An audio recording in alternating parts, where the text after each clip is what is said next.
ABC 7 thanks to you, the #1 station in Southern California. Yeah.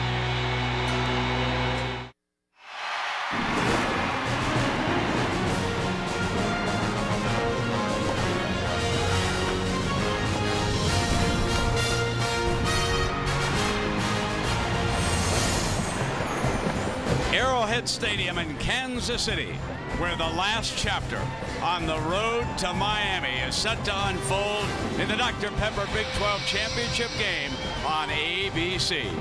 Tonight, the number 20 Missouri Tigers, champions of the North, face the two-time defending Big 12 champion, the number 2 Oklahoma Sooners, who are trying to earn a spot in the national championship game.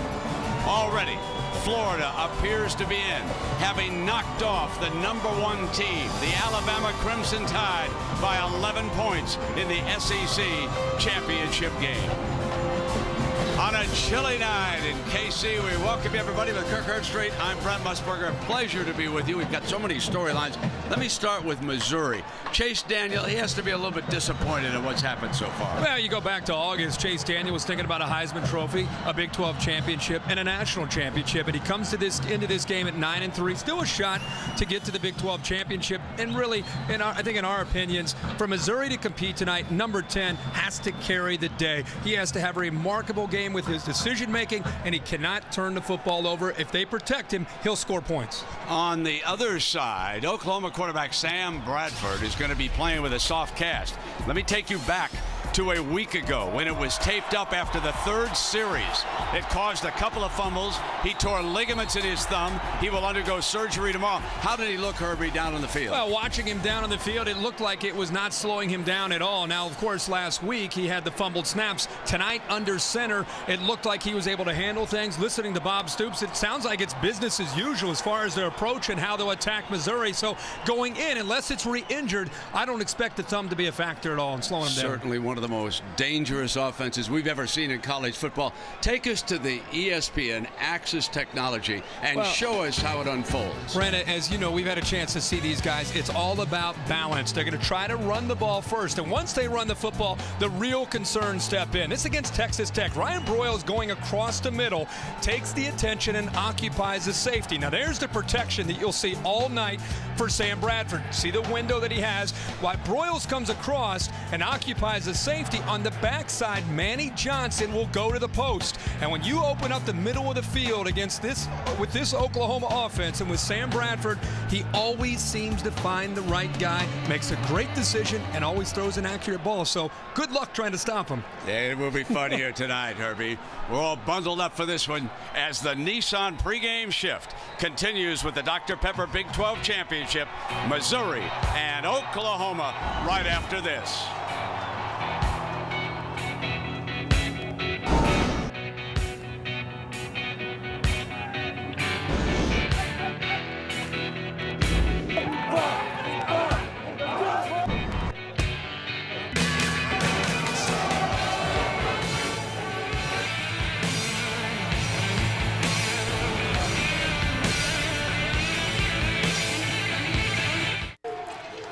John, thank you very much. Well, for Missouri, a year ago, they were the hunted. They came in with a chance to earn a berth in the national championship game against Oklahoma, but they were taken down in San Antonio. Tonight, they come in determined.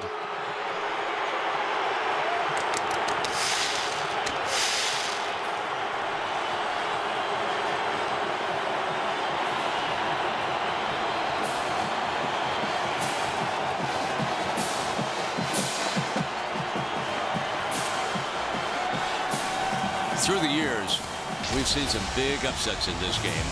Let's go back to the first one in St. Louis, Missouri. Texas knocking off favored Nebraska. And how about in double overtime, Texas A&M costing Kansas State a spot in the national championship game. Colorado upending Texas in 2001. Then here in this venue, Oklahoma #1 was taken down by Kansas State. And a year ago, just by a rating standpoint, the #9 team took down the #1 team, Missouri. And of course, LSU and Ohio State climbed back. I think you called every one of those games, didn't you, buddy? I did. A lot of memories as we go back. to a year ago, and it was Mizzou striking early, and then what a great game by Curtis Lofton. And he's now playing in the National Football League as Sam Bradford hit Jermaine Gresham. A very competitive game early, but Lofton had the big interception, turned the momentum of the game in favor of Bob Stoops and the Sooners.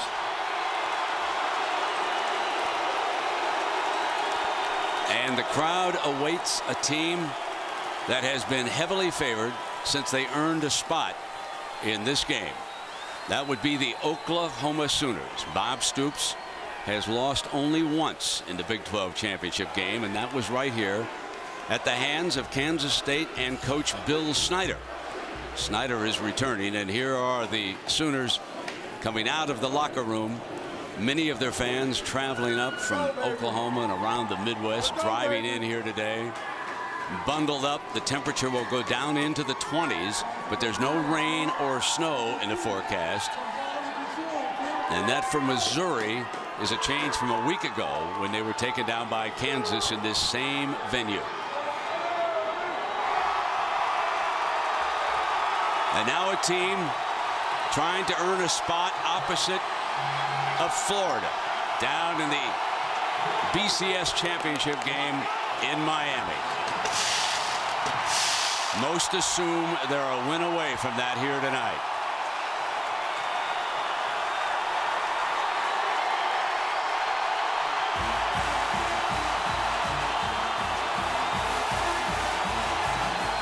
The 6th division title in 9 years. And as you can imagine, emotions are running high on both sidelines tonight. We knew we had something to prove. Everybody's been down on us and saying that we can't handle big games. They're probably playing the best football in the nation right now. Touchdown, Oklahoma. Unbelievable. Jermaine Gresham. We're no different than anyone else. They're not handing out the trophy until the end of the night. The thing is, we can play with those guys. We proved we can play with them last year. Or dives into the end zone. Touchdown, Missouri. Everything we've worked for is on the line this weekend.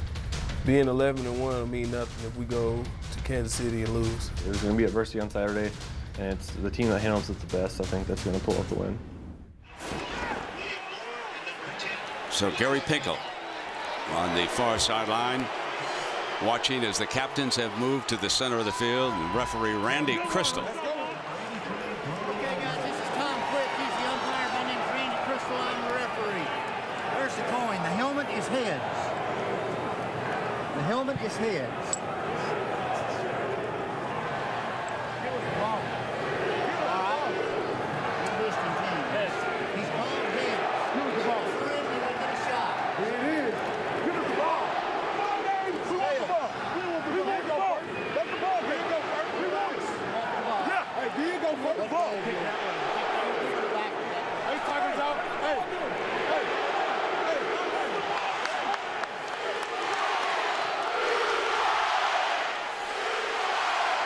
Well, Lisa, Sam Bradford's going to handle the ball right off the bat. That's right, Brennan. I spoke to the Oklahoma trainer about his thumb, and I was told that what's supporting it right now is a splint and some tape, and that's it. But apparently that's all he needs. Quarterback coach Josh Heupel said that Sam Bradford did not have any ball security issues at all in practice this week. But about tonight, Heupel just added, we'll have to see. And Brent, as you mentioned, Sam is scheduled to have surgery tomorrow morning at 8 a.m. in Oklahoma City. Apparently, it's the type of injury that needs to be taken care of within 10 days of the initial damage, or let it heal on its own. And they opted for the surgery, they say, because they thought it would be best for Bradford in the long term. Brent? All right, Lisa, thank you. And Herbie, you made an interesting point as we see what the weather is going to be here tonight. And there will be some wind. And normally this time of year, it swirls here in Arrowhead. And it could be up 10, 15 miles an hour. But you made an interesting point about cold weather. Well, I think the cold weather could actually help Sam Bradford. You might think, oh, it may numb it and take away some of the pain. And, you know, it's like you said, maybe sticking it on a bag of ice on his thumb the entire game, and maybe that'll help him out. But the coaches are confident, and Sam is confident that will not be a factor tonight as he takes snaps. 8th season as the Missouri head coach. Certainly turned that program around. About an hour and a half away from here in Columbia, Missouri. Very familiar with this venue. And on the opposite side, Bob Stoops, who is vying to get back to a BCS game, something certainly to prove, as he has lost the last 2 times, West Virginia and Boise State. Dramatic upsets, we might add. And Stoops now knows he's 60 minutes with a possible date with Florida. Underway in the Big 12 championship. And here is Murray from the 5-yard line. Their starting tailback with a fine return out to the 35-yard line. And Herbie, let's take a look at Oklahoma's impact players, brought to you by Dr. Pepper. This is one of the hottest offenses we have seen in the modern era. College football. It starts with DeMarco Murray and that big offensive line. They'll try to establish him to take the pressure off of Bradford. Joaquin Iglesias leads a very, very talented group of wide receivers. And don't forget about the big tight end, Jermaine Grisham. Had a huge game last week. Loves to make the big plays. 9 catches, 158 yards last week against Oklahoma State with a couple scores. Backfield is empty for the Sooners to start it out. Quick screen to Gresham on the outside, and he picks up about 3 yards before William Moore, the safety, makes the stop. So Sam Bradford, the all Big 12 quarterback, and certainly one of our Heisman finalists here tonight. Well, you see 46 touchdown passes on the year, playing with amazing poise, confidence, decision making, as good as you will see at this level in college football. Play fake to Brown, who's now the running back. Put it back in Gresham's hands, and there's the initial first down of the game. Tight end with an average of 16 yards a catch. A junior from Ardmore, Oklahoma, and we'll have a great showdown between 2 very talented tight ends here tonight. Chase Kaufman on that Missouri sideline is no slouch. First down and 10 now, Sooners. Kevin Wilson signaling the play down below. If you're not familiar with Oklahoma, it's tempo, tempo, tempo.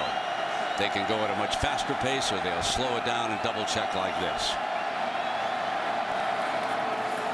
This is Brown, first carry from scrimmage, crosses midfield.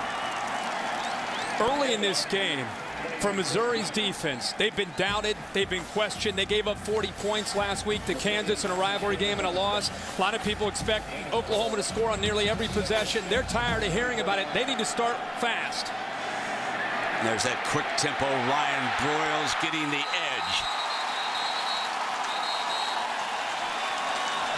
Everywhere you look, Herbie, there's so many weapons. This offense can score in a hurry, and you're right. You get so caught up in Sam Bradford, and you get caught up in the big tight end.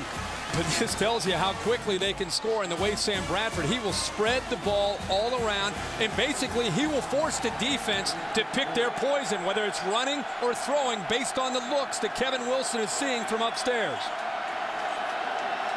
Missouri without Bridges. Outstanding corner. True Vaughns has been out there. Jackson is now in. Big hole. Brown explodes to the 31-yard line, and it is 1st and 10 again. There's an adjustment from Kevin Wilson from upstairs. They went with a freeze call. They got the matchup that they like. Great blocking on the inside there. Trent Williams, the big right tackle, was able to get to the linebacker Witherspoon to give the crease that time for Chris Brown. Moses Madu is the 3rd running back. He's number 17. He's now slotted on the right side of the formation. 4-man rush. They are not getting to him against this big offensive line. And he goes back to Broyles for his 2nd reception game. I want to talk about this offensive line because the left tackle, Phil Lodeholt, 6'8", a senior, 340 pounds, all Big 12. Next to him, all Big 12 guard is Duke Robinson. John Cooper's the all Big 12 center. And here they come again. Madu with his first carry for a 1st and 10. And they approach the red zone. So here is that offensive line. One of the best in the country and perhaps the finest all-around athlete over there at right tackle, Trent Williams. And when Lodeholt moves to Sunday football, Trent Williams will slide to the left side next year. Made a great point about the experience. 4 seniors and a junior up front gives him great stability, maturity, and that's why they're able to have such great balance and the ability to run or throw, along with Bradford and all the playmakers around him. Gresham and Brody Eldridge, both tight ends, on the field, and they're going to run a little toss play here, and Madu cuts daylight.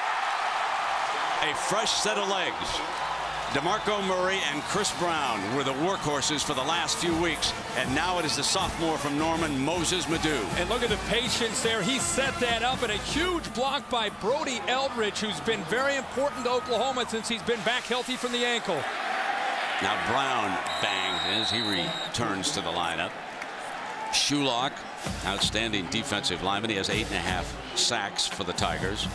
Makes that stop. He's number 38. The defensive line here is pretty good. Baston, Ziggy Hood, and Chavis, but they're up against an overwhelming offensive line here tonight. So the linebackers, Lambert, Christopher, and Sean Weatherspoon, all Big 12 Weatherspoon, they need to pick it up.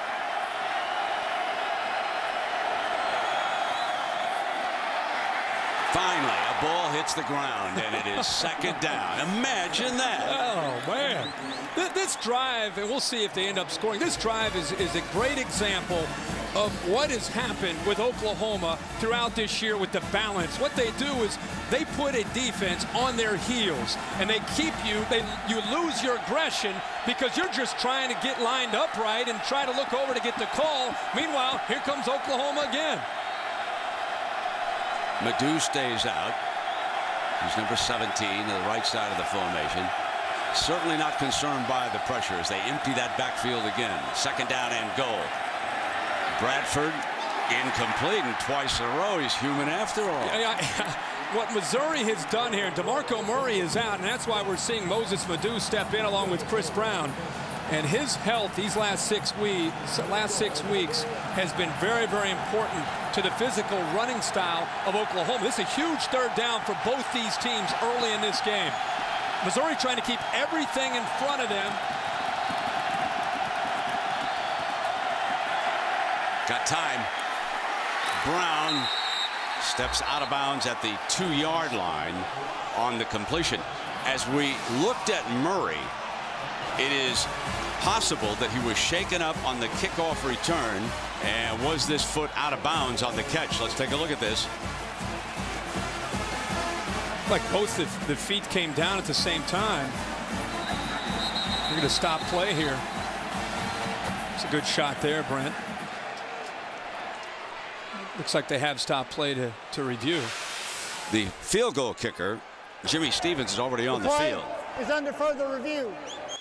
And we'll see if this is a legal catch as they check it up here. They wanted to take another look because, Herbie, as you pointed out, with both feet hitting the ground at the same time, was that first foot down in bounds? That'll be the question. Well, Oklahoma at least bringing out initially their field goal kicking unit. So even if they completed this, it looks like they're going to settle for a field goal, which is news. In 12 games, they have scored on 10 of the 12 games that they played on the opening drive with 9 touchdowns and a field goal. It looks like it got down. It does. Looks like a completion. Looks like there's a little bit of green. It had to be indisputable to turn it over.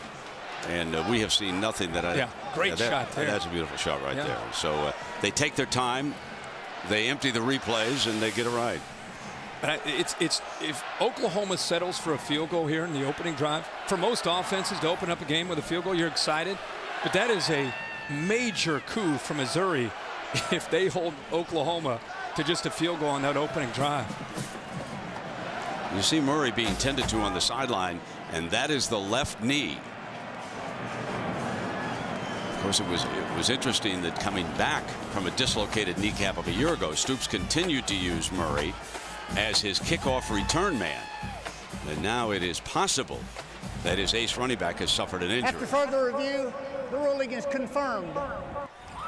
So this means that Stevens trots onto the field. He is 6 of 9. He hasn't had one blocked. Whitson will put it down for him. This is a 20-yard field goal attempt, and like Herbie says, a story here, folks, if they only go out by 3 after that drive.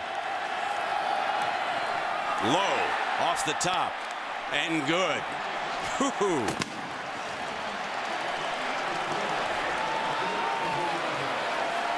Smack the line drive. He's not used to kicking a field goal this early in the game. Schooner's only going to come halfway out on that one. They're not going to take a full romp.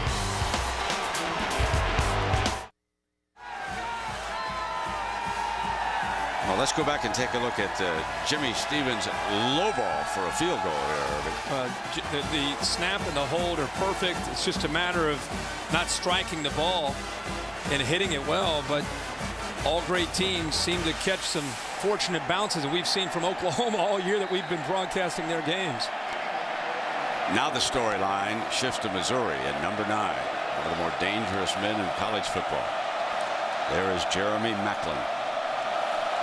No one has ever returned a kickoff for a touchdown in a Big 12 championship game, and they keep it away from him as it's picked up by the wingman, and that's Jimmy Jackson, the backup running back. And Herbie, let's take a look at Missouri's impact players, brought to you by Dr. Pepper. Well, this is the story of the game. Jeremy Macklin's got to make plays, not just on special teams, but they're going to try to isolate him to get him matched up against the Oklahoma secondary. Chase Kaufman battling a turf toe.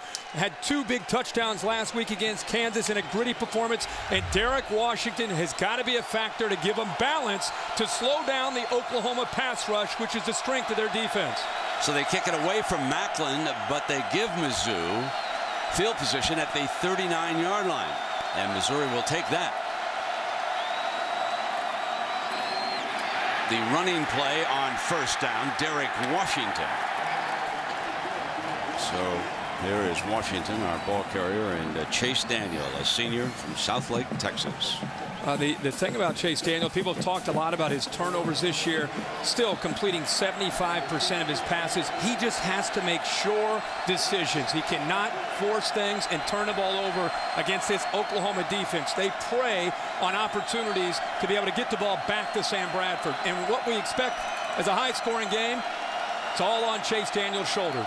Travis Lewis showing blitz, and here he comes. Picked up, and it is dropped. Dropped by Chase Kaufman, the all Big 12 tight end, and it bring up a 3rd and 4. It was 3 and out last week against Kansas on that opening series. There you see the wide splits of this offensive line for this spread attack of Mizzou. Doing more of the look over this week, they told us, to just make sure they have the right call. That's very rare for Chase Daniel in the Missouri offense. Showing blitz again. Linebackers come, throws for the first down, puts it in Macklin's hands, out of bounds, far side. And that's a good example of what Chase Daniel is looking to do. The freeze call, getting the look. They now realize there's going to be a blitz. They get the double teams where they need them, giving Chase Daniel enough time to get the ball out. And you'll see Chase Daniel, Missouri, 1.8 to 2.5 seconds. They want to get the ball out of his hands. Nick Harris, the safety, pressing up front, and he closes in on that tackle against Derek Washington. So with Ryan Reynolds injured in that loss to Texas, and with Austin Box out, Herbie, they're shorthanded, and we're going to see number 5 pressing close to the line of scrimmage. Nick Harris will come up, and he'll force 28 Travis Lewis, the freshman, to the middle of the Sooner defense. He's had a phenomenal freshman year as an outside linebacker, but because of depth being a concern, he now has to move to the middle when they move Harris up. 7 back deep, and so Chase takes off. Herbie, if you back your linebackers as far back as they do on a short yardage situation, Chase Daniel, who rushed for better than 100 yards, is going to take off just like this. Yeah, and he's able to follow his guard around Tim Barnes. So the center, Tim Barnes, leads him through. He had 103 yards against Kansas. That's the difference this year in Chase Daniel from a year ago, is he's dropped some weight, and he's much quicker with his decision-making on when to take off. A flare, Washington cuts and is brought down at the 30-yard line. You can't underestimate what you brought up, Brent, about Austin Box being out of the lineup now with an injury, and how they now have to think about Nick Harris coming up. Mike Bolligan, also a linebacker who played last week against Oklahoma State, but you're not dealing with an experienced unit, and that's what Chase Daniel will try to exploit throughout this football game, the second and third level of the Sooner defense. Jackson, the running back. Here's Macklin. Short of the first down.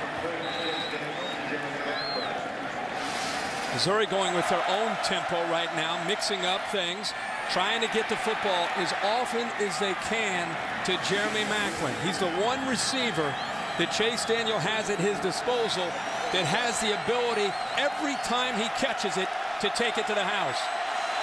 He's a little bit lighter now with the hand warmer off. Daniel checking back over to the sideline on this 3rd and 2, and he's operating without a running back. But the Sooners press the line. They're going to blitz Daniel. They knew he was coming.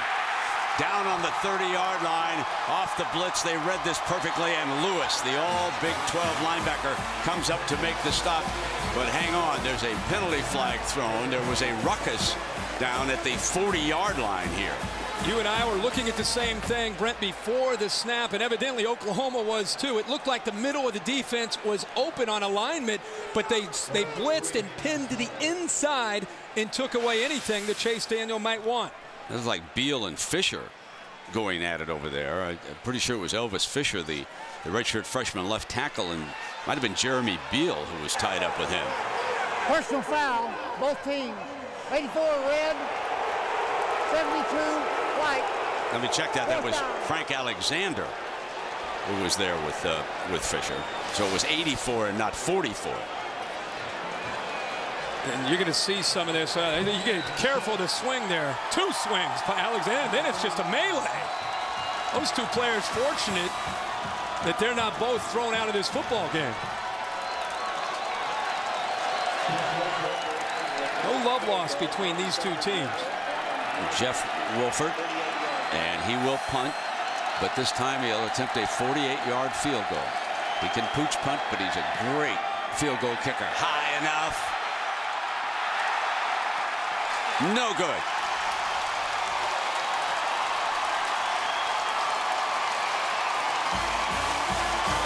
No, Oklahoma leads it.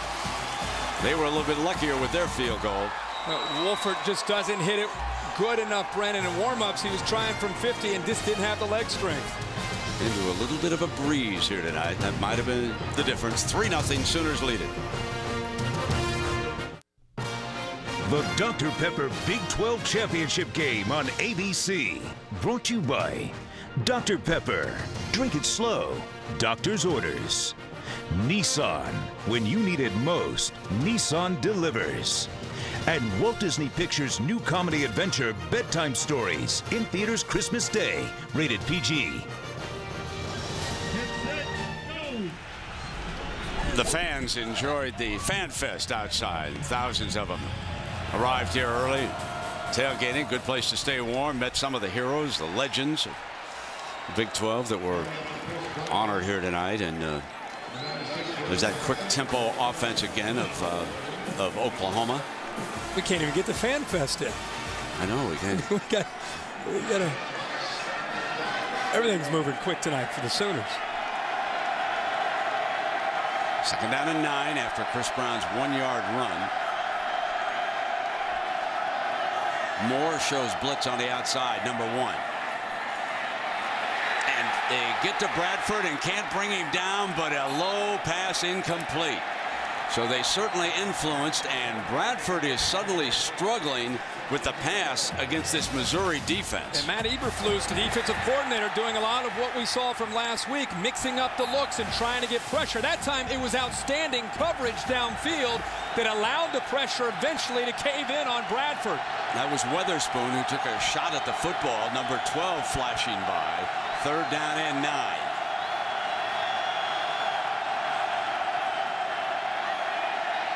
Has time. Now he's forced out, and he'll drop it off incomplete. He wanted Brown.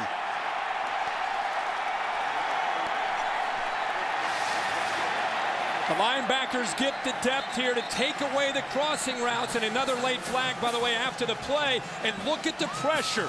Nice job by Missouri. Very determined group right now, being able to get after Sam Bradford. But again, 2nd play in a row. They good coverage to allow the pressure to get there. Dead ball, personal foul, offense, number 85. Be half the distance to the goal. 4th down. That's Broyles, a wide receiver. You know, Bradford started with 4 completions in a row, and now he has missed his last 4 or 5. And it's so important for this to be a competitive game for Missouri's defense to get a little bit of a swagger and to start fast, and they've done that. Mike Knoll punting against pressure. Bad punt. They pressed that. Great field position for Missouri. Now, that was a low snap that time. Now let's go back to the kickoff return that started this game. Here is DeMarco Murray, and Vons comes up, and Herbie appeared to inadvertently hit him with the helmet right on the left knee. Let's see if that is indeed the case here. Actually, it was over on the right knee. Let me correct myself. Levin goes down. Vons goes down to make a clean tackle, and it's just unfortunate that DeMarco Murray's knee is injured, and he's on the sideline in this football game. Now it is Holmes. And Chase will have to throw it away. So here is DeMarco Murray. He missed 3 games last season with a dislocated kneecap, and it took him a while this season before he felt comfortable running. He did not run hard at the beginning of the year. The doctors assured him that was going to be all right. And over the last 3 games, Herbie, we've seen him run like the power running back that he was. I think he needed to gain confidence in it, and they said he's been practicing better and just believing in it more. In the last 6 weeks, he's been one of the premier backs in college football. On 2nd and 10, Washington is eaten up on the run. Again, the Sooners are smelling out that run. Lewis and Harris come up quickly. This is a great look by Travis Lewis, 28, just coming up and not only stepping up to take on a ball carrier, but just knocking back the offensive lineman Ryan Madison right back into Alexander's lap. That's attacking downhill in a hurry by the freshman Travis Lewis.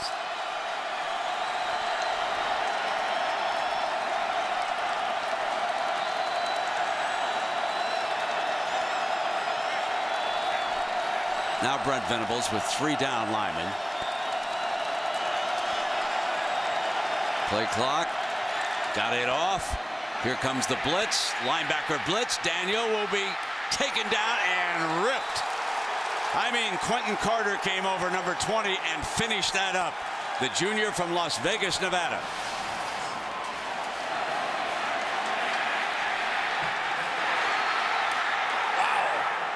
A huge hit by Carter, who is playing in this game with Nick Harris stepping up. That is a big-time hit and a tone setter for this Sooner defense.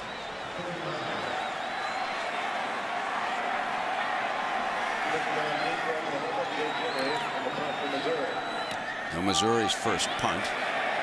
Jake Harry. And a fair catch by Broyles. At the 10-yard line. Oklahoma leads it, but only by a field goal. The Sooners offense dashes out.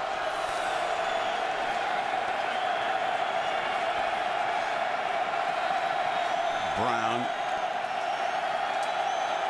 the running back, off to his left. He has replaced Murray. He gets the call.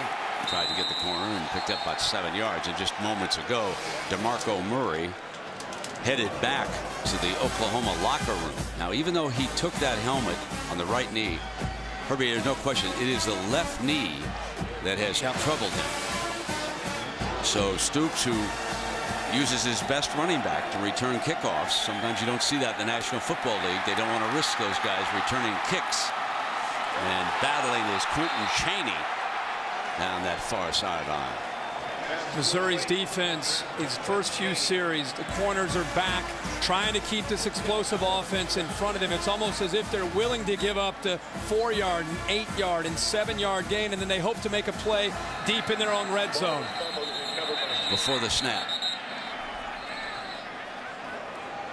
The play is under further review.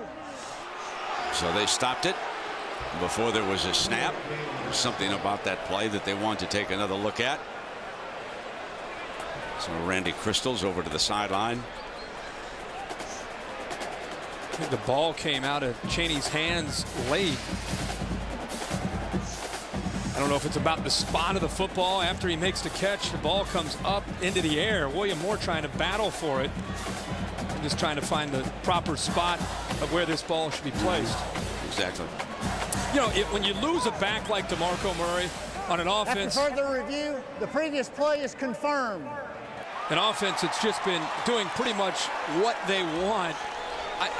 Even though he's a great back, I think Chris Brown, now over 1,000 yards himself, has the ability, and you'll be surprised to see Moses Madu, what he can do now. So you hand the baton. Now it's Chris Brown and Moses Madu that have to become the tandem with DeMarco Murray out. But you would agree that Murray is a little more explosive. In the open field, he's more dangerous. The big playability is now lost with this offense as far as the running game. 4 down linemen for the Tigers. Complete to Broyles for a first down at midfield. And this is what Oklahoma has to do. Kevin Wilson upstairs seeing Missouri's style of defense. And what Sam Bradford has to do is throw things underneath, make the completion, and then hope that Broyles and Chaney and these receivers can break free and end up with a home run. Rolling left, hitting the big tight end. Gresham, his 3rd catch of the night. Give Sam Bradford that amount of time to throw. And he's got plenty of weapons to find him, and they continue to attack the underneath of this Missouri defense. Moving at quick tempo and putting it back in their talented tight ends. They're having a terrible time matching up with number 18, Missouri is. Yep, Grisham making plays, Broyles making plays in the slot. They're going to attack the outside and over the middle of the defense between the safeties and the linebackers. And now it's about execution. This is what Missouri wants. Let Oklahoma get into the red zone here and then see if you can force a field goal. Iglesias, number 9, is to the right side of the formation. And he has spotted something, and he was signaling over to the sideline. Witherspoon moves up to blitz. He's picked up. Brown into the middle. Just shy of the 10-yard line. Forget this Missouri defense. It's 116th in the nation in pass defense. So they clearly can't just line up and play man-to-man. They've got to play more of a bend but don't break style. Here comes Brown. First and goal at the 2-yard line. What you lose in the big playability of Murray, you gain in just toughness and quickness, low center of gravity from Chris Brown. Last time Oklahoma had 2 1,000-yard running backs was all the way back in 1973. Wayman Clark and Joe Washington.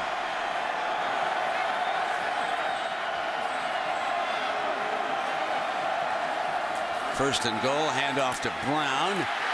Touchdown, Oklahoma. Chris Brown scores the game's first touchdown, filling in for the injured DeMarco Murray.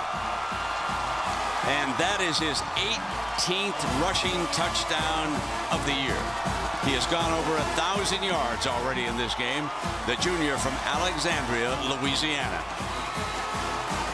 That was Sam Bradford and Chris Brown on that drive. Brown carrying the ball 4 times alone on that drive, and each time picking up huge chunks of yardage as Oklahoma gets things back in order after being a little bit off balance there in the first few drives. Stevens adds the extra point. The Sooners finally acting like Sooners, lead it by 10.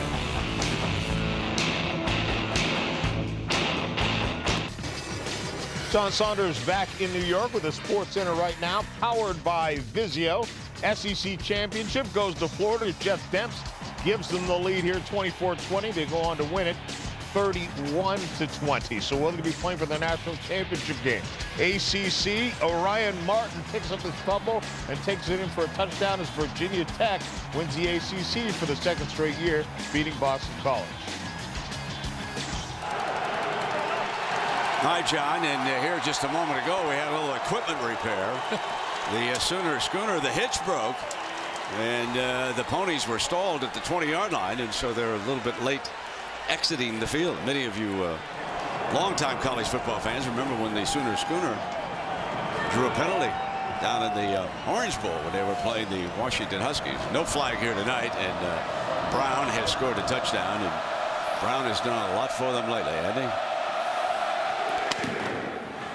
Moreland's kickoff.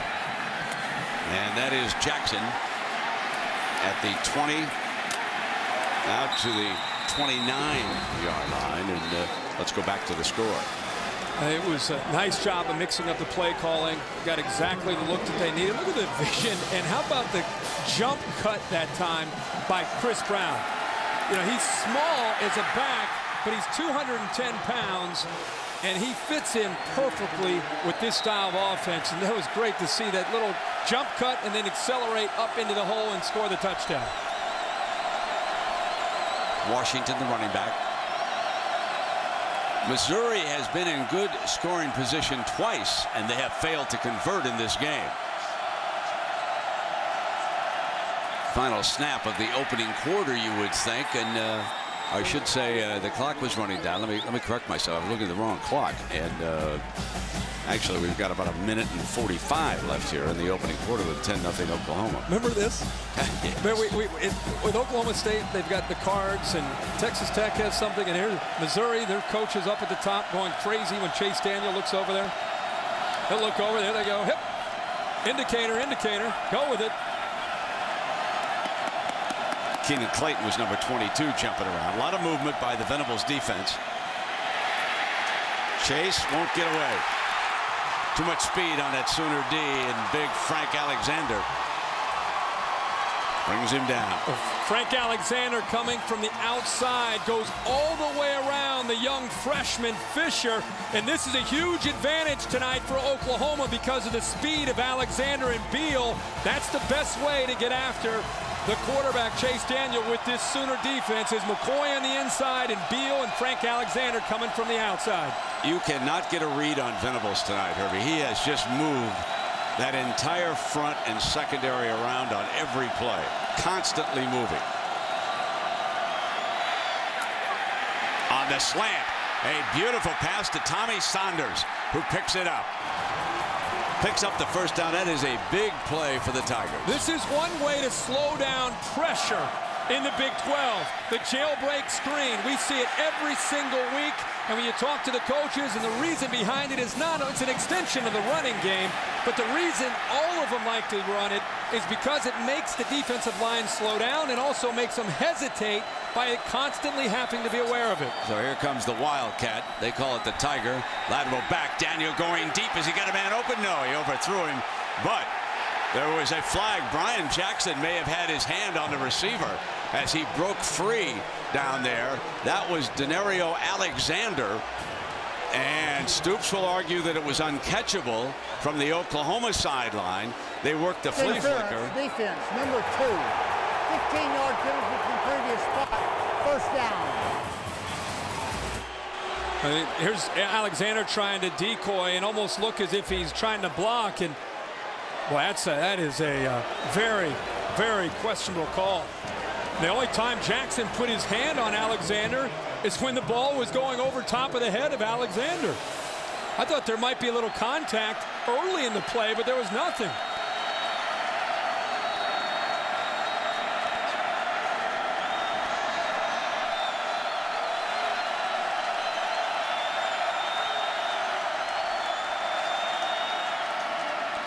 Pump fake. McDaniel can't find anybody open. He's going to have to whistle this one incomplete. Nick Harris was a safety over there on that sideline. And that's where Chase Daniel has to be careful. 13 interceptions on the year.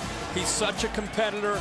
He's such a veteran. He wants to make plays even when there is not a play there, and sometimes it costs him and can cost this offense, as we've seen this year against Oklahoma State and Kansas with the turnovers. He's got to avoid that time. Good decision to throw it away.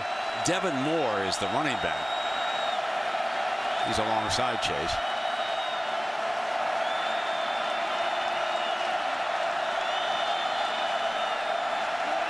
Daniels 4 of 7 for 30 yards is all. And here is Moore, and he is stacked at the line of scrimmage with Travis Lewis bringing him down, and our first quarter comes to an end. The Dr. Pepper Big 12 Championship game on ABC will return after this message and a word from our ABC stations.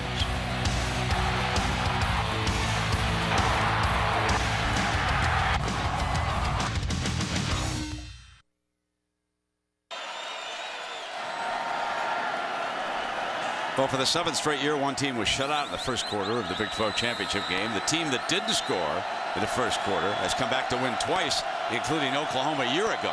They trailed Missouri in San Antonio by a field goal. But here, as we hit the top of the hour, the Sooners lead Missouri 10-0. It is a 3rd and 9 for Mizzou. Backing and battling for the 1st and 10 is Tommy Saunders. Constant movement, constant pressure from Oklahoma. They're doing a good job of disguising. This time Missouri picks it up. Actually, Chase Daniel makes an audible, adjusts the protection up front, makes a good throw and finds the matchup that he wants, and they get a 1st down. Now they're moving deeper into Oklahoma territory.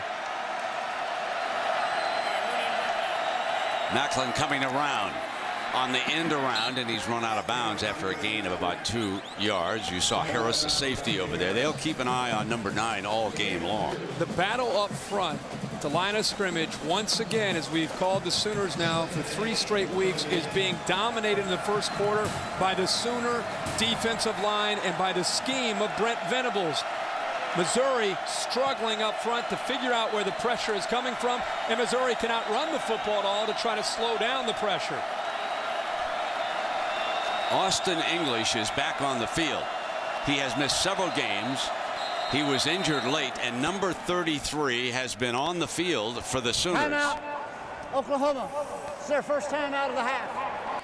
So the Sooners will burn a timeout, and there is the young man who was the preseason media choice as the defensive player of the year in the Big 12. Big lift for the Sooners.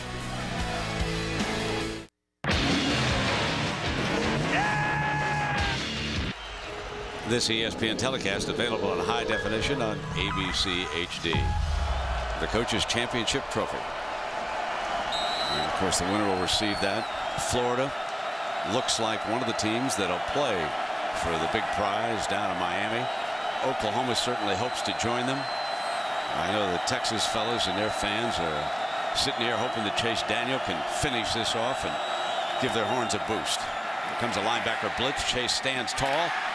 Short of the 1st down is Andrew Jones, a freshman tight end from Smithville, Missouri, and a youngster with a big upside for Mizzou. No doubt, and with Kaufman being injured, he's had to step up in recent weeks. But a bit of a cat and mouse game going on right now between Brent Venables and his defense and Chase Daniel and the lookover. Almost every snap in the first quarter and what we've seen in the second quarter. Here's some trickery here from Missouri. I'm sorry. 3rd down and 2. They snap it off to Washington. They're going to get, no, they're not going to get the 1st down, but there is a penalty flag. That formation may have incurred a penalty.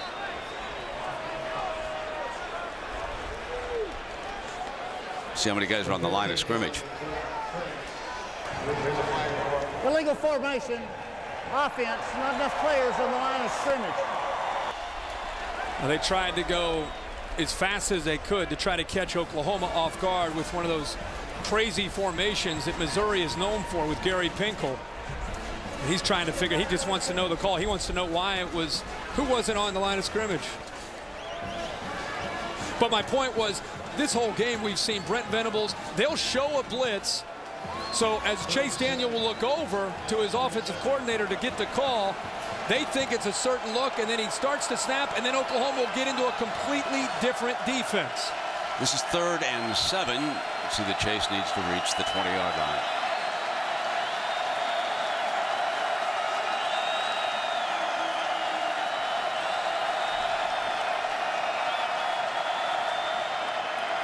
Rush 3.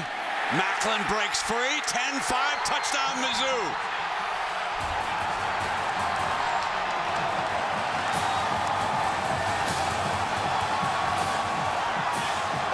The middle is the highway to the end zone for Missouri. A 27-yard touchdown. Daniel to Macklin on 3rd down and 7.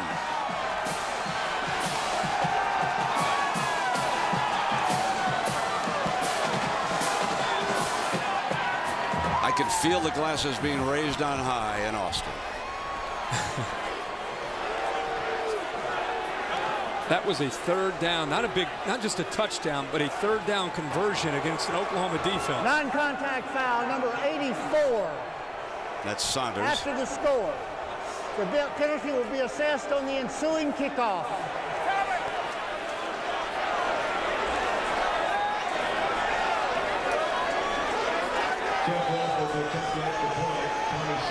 I'll get back and hold for the extra point.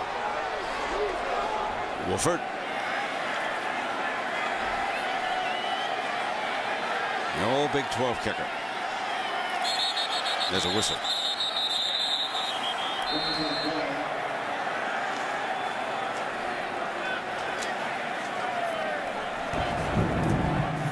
Dead ball, false start.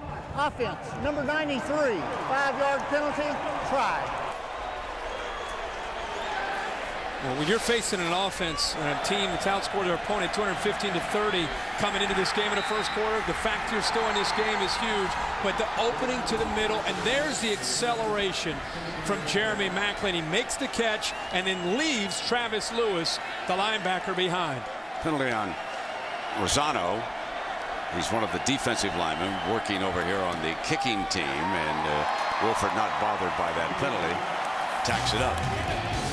Missouri on the board. Macklin, one of the most dangerous receivers in the country. 12 touchdowns receiving. You're watching the Dr. Pepper Big 12 Championship game.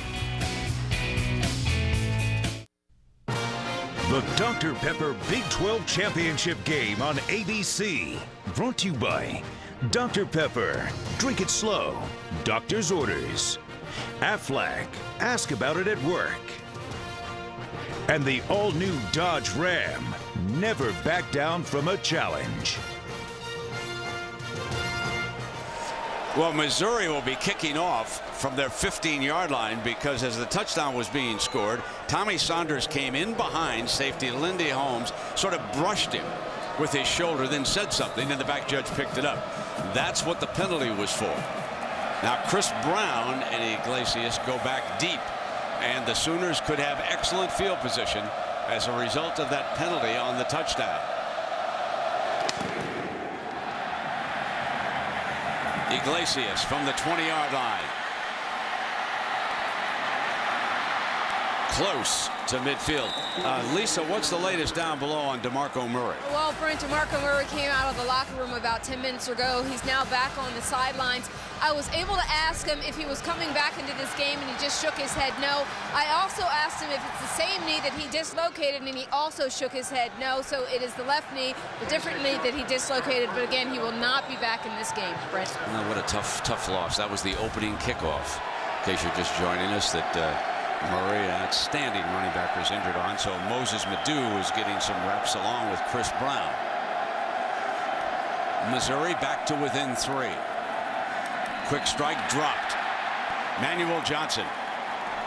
And it'll be second down. Manuel, of course, suffered a major elbow injury against Kansas. Ball thrown on the money there, and I think Manny Johnson, coming into the middle of that defense, felt some of the pressure coming towards him from the safeties and short-armed his attempt there to come in with that pass. Second down and 10 for Bradford, who is 9 of 14 here tonight.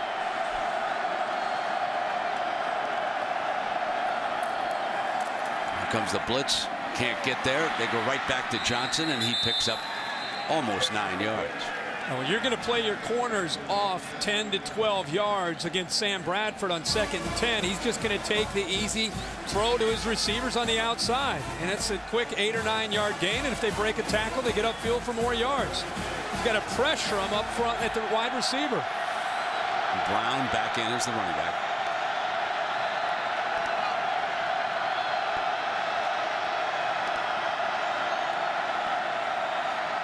The flare to Brown, running for the first down marker, and he got it. That's the play that Oklahoma runs over and over. If you're going to play man, they're going to dump it out there, and it's just a foot race between the linebacker trying to stay with a running back, in this case Chris Brown. This is a ball that Bradford throws perfectly. The accuracy is so important to give the back a chance to get upfield. 164 yards of offense for OU, 94 from Missouri here.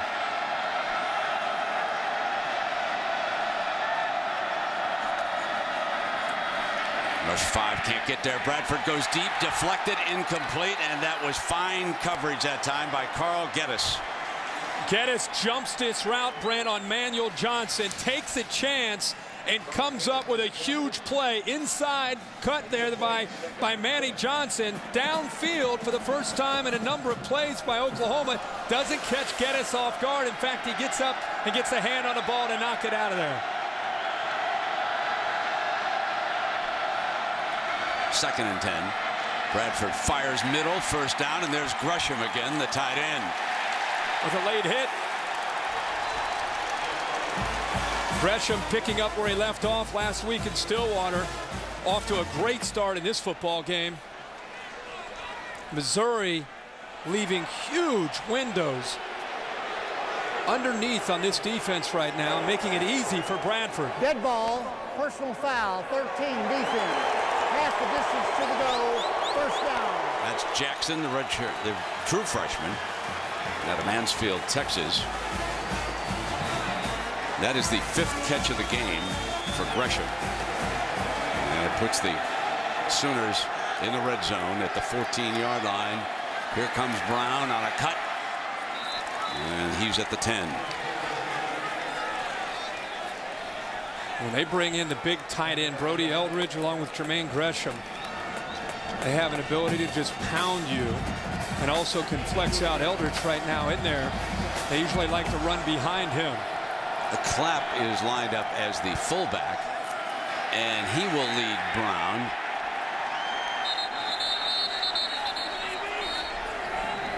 Huge offensive line. The red zone numbers for the Sooners are ridiculous. Just ridiculous.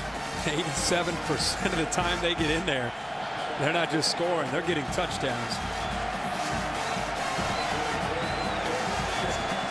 I think there's a little bit too much pushing and shoving for the umpire on this crew, and that's Tom Quick working with the Randy Crystal crew. Cale Gundy, running backs coach, working without Murray here tonight from that sideline. 3rd down and 6 for Bradford. See how deep the linebackers are. Now Christopher starts to come up, and he backs back away. A lot of time, but no one open. End zone touchdown. Iglesias, his 9th touchdown catch of the season.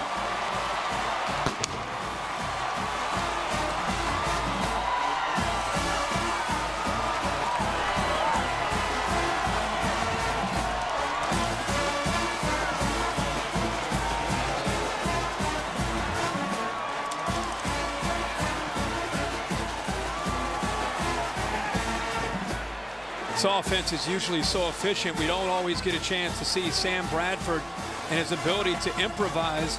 That time buying enough time and making it so tough on Missouri to stay with the talented group of receivers. He finds his open man. Dead ball, non-contact foul number 9. It'll be a 15-yard penalty on the ensuing kickoff. Try. Iglesias saying, what did I do? Whatever he did, Stoops is not happy about it. I think he had a few words for True Vaughns, who he beat on the play. I think he might have let him know about it after the touchdown. So they've thrown 2 flags in that end zone after touchdowns, and been a little chippy at times here tonight. Sooners made that one look easy, didn't they? Cue the duck. Herbie, you're ineligible tonight. I know you know this one. What coach did Oklahoma lose to in their only Big 12 championship game loss? I'm ineligible. I don't give you layups. I'll give a hint. You were there. Yes. That's not much of a hint. You were there for every game. It was cold. Yeah, I'll tell you that. And the real story is what happened after that game. And the BCS standings. That's true. Oklahoma still went to the championship game. That's right. So because of the penalty against Iglesias, both sides are even now. Moreland whacks this, and here comes Mack. to midfield, and Herbie, take us back to the touchdown. Well, this is just great job by Sam Bradford showing patience. How about the offensive line doing their job? No pressure at all. Shows us how comfortable he can be, improvising and making a play. And give credit to Iglesias and all the rest of the receivers. Initially, they wanted to try to get the first down, and then he realizes his quarterback's in trouble, and he works with him. And at the end there, he goes back to Truvon's number 11 to let him know, and that's why the 15-yard penalty, and that's why Missouri now has the ball in plus territory. Sooners going to call a timeout here. Little confusion.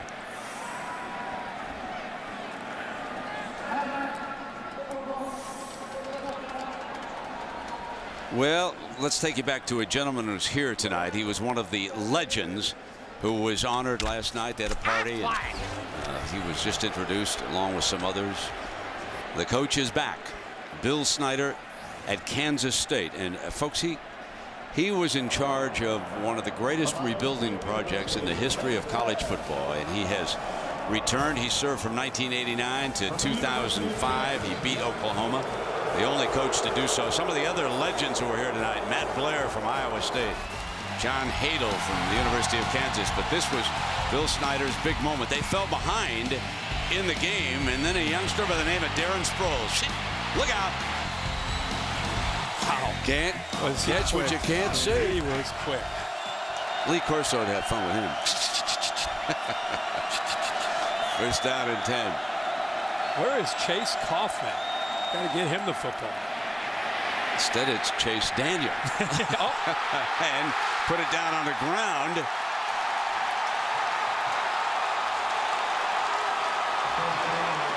Looks like there's some confusion, but it will go back to the Sooners. And Chase Daniel, boy, when he has struggled this year, it's been turning the football over. He's just trying to make a play, and it's him and Nick Harris. He goes down. They're probably going to take a look at that to see if his back touched before the ball came out. Nick Harris in the open field says, "Bring it on, Chase." Takes him down. The ball comes out. Very, very close to seeing if his body touched. No, that ball looks like it is out. And Jackson, Brian Jackson, the junior, jumps on it. And so it will be Bradford and the Sooners taking over at midfield. Here is Brown, and Ziggy Hood takes it down. And let's check in for the first time tonight with Matt Weiner. Matt. Or John Saunders, Brent. Take your pick. Taco Bell studio update. Matt Grovey of South Florida runs this one in from 6 yards out. This game is over on ESPN2, tied at 7. Apologize. I always know when Big John is back there in the studio. That's your guy, Big John. That's our guy, you know. How can I say? You know, I saw him doing a basketball game the other night. Yeah? Yeah. In Jimmy Valvano's Bobby did a game. I enjoyed watching it. Quentin Chaney was the receiver that time. We got to get John the up-tempo highlights, too, with this whole Exactly. Bradford, deep middle. Got Broyles again. First and goal at the 9-yard line. Ryan Broyles. See what they're doing right now is they're attacking underneath, and then they're lulling the safeties to sleep. They get Jackson 13 out of position, and they hit a crease on the back end and leave it to Sam Bradford to see it when the opportunity presents itself. Good throw, and now they're inside the 10-yard line just like that.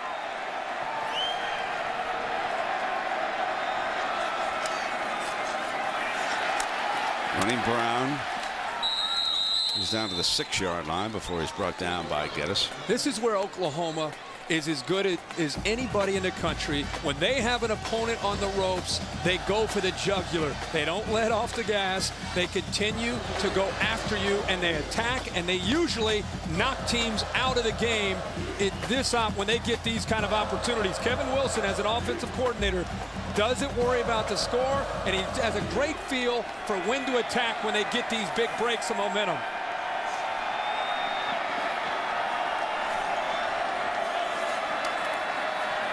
Second and goal, screen incomplete, and Sean Witherspoon was really in the middle of that, helping break up that screen pass. Fine linebacker. Also 19, Geddes recognizing, okay, jailbreak, let's get in there. You see Madu trying to pick up a block. Witherspoon comes from the inside, and it also started with Carl Geddes on the outside, staying with Chaney the whole time. 3rd down and goal.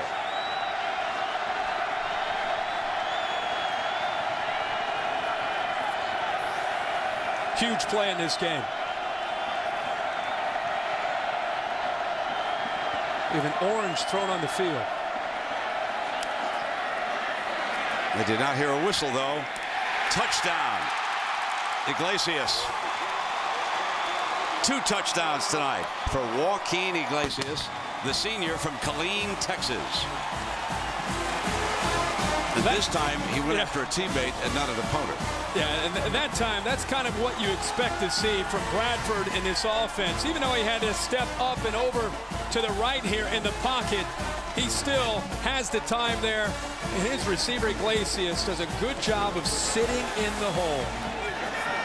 No fan should ever throw anything on a playing field, but it was rather symbolic as the Sooners got a little step closer to Miami at the national championship game. Jimmy Stevens adds the extra point, and the scoring machine's at it again. Oh yes, there are indeed any number of Texas banners and signs here tonight. And of course, for Longhorns, you feel for them a little bit, because for Herbie, they look out and they say, now wait a minute, we beat both Oklahoma and Missouri, but consolation prize, Fiesta Bowl, and Herbie's Buckeyes of Ohio State perhaps headed your way. We shall see. Long way to go here tonight. Fielded at the 9-yard line by Macklin. Macklin spinning to the side, and he is wrapped up. Herbie, let's take a look at the Pacific Life game summary. We've talked about quarterbacks all year long in the Big 12. That's right. Sam Bradford off to a pretty good start here. 16 to 23, 178. The most important thing, couple touchdowns. Now, Chase Daniel, the numbers aren't great, but what doesn't show up there was that fumble on the last series with great field position and down by 10, a chance to maybe cut it to 3 or possibly cut it to 7. And they turn the ball over, and the Sooners go right back down and go up by 17.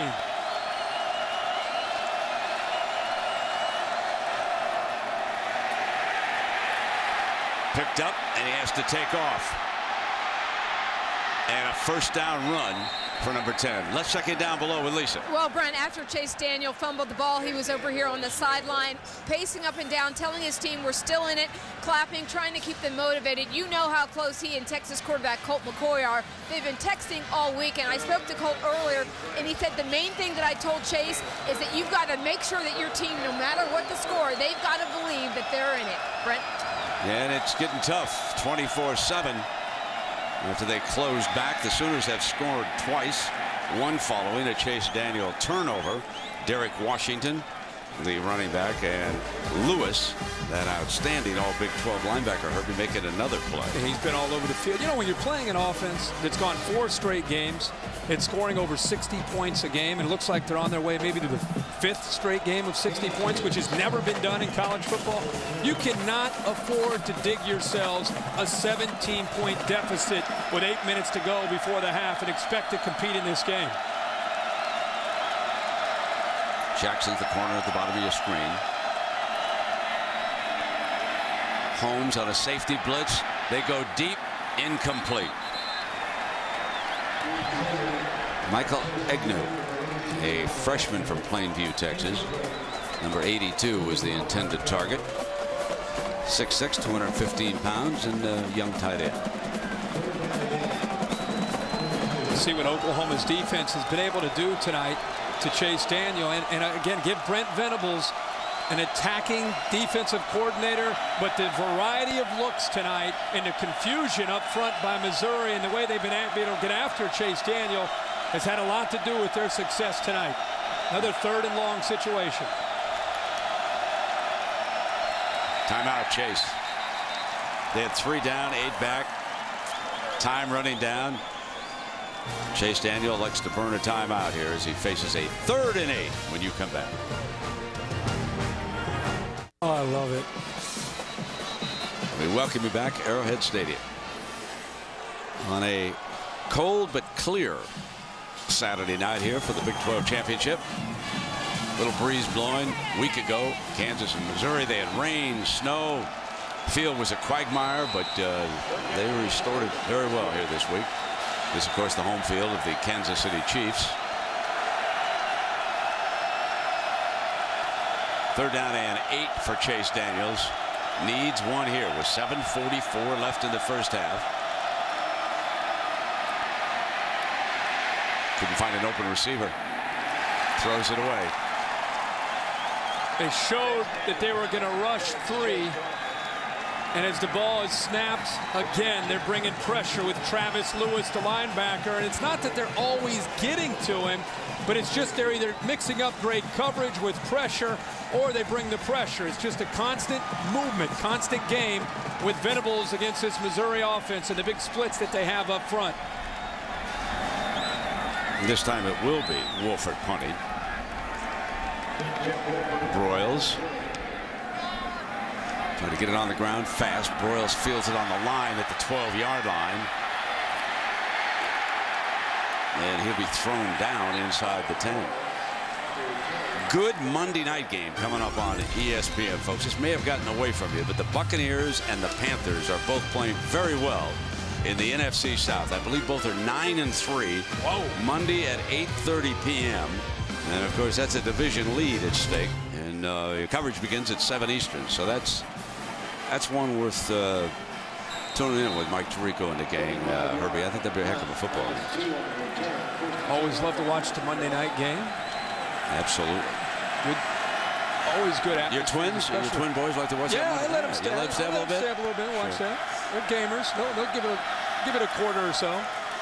Here's Brown now for a first down. In case you just joined us, DeMarco Murray telling Lisa Salters he will not return after suffering a knee injury on the opening kickoff of this game. Another 1,000-yard runner, Chris Brown, has picked it up. And so there with the 2,000-yard rushers, and then on this second and short. Yeah, I thought you might know Joe Washington, and I knew Joe Washington because of his days in the pros. I remember him a bit as a Sooner. But how about Wayman Clark? Wayman Clark? Yep. Going back to 73. Way back to the 70s with those guys. So many. I thought that might be your Affleck tonight. That's why I studied up. I thought you were going to say. You had to travel from Atlanta. Felt for you. Gave you a layup, my friend. I know it was a tough one. There's a penalty flag coming down.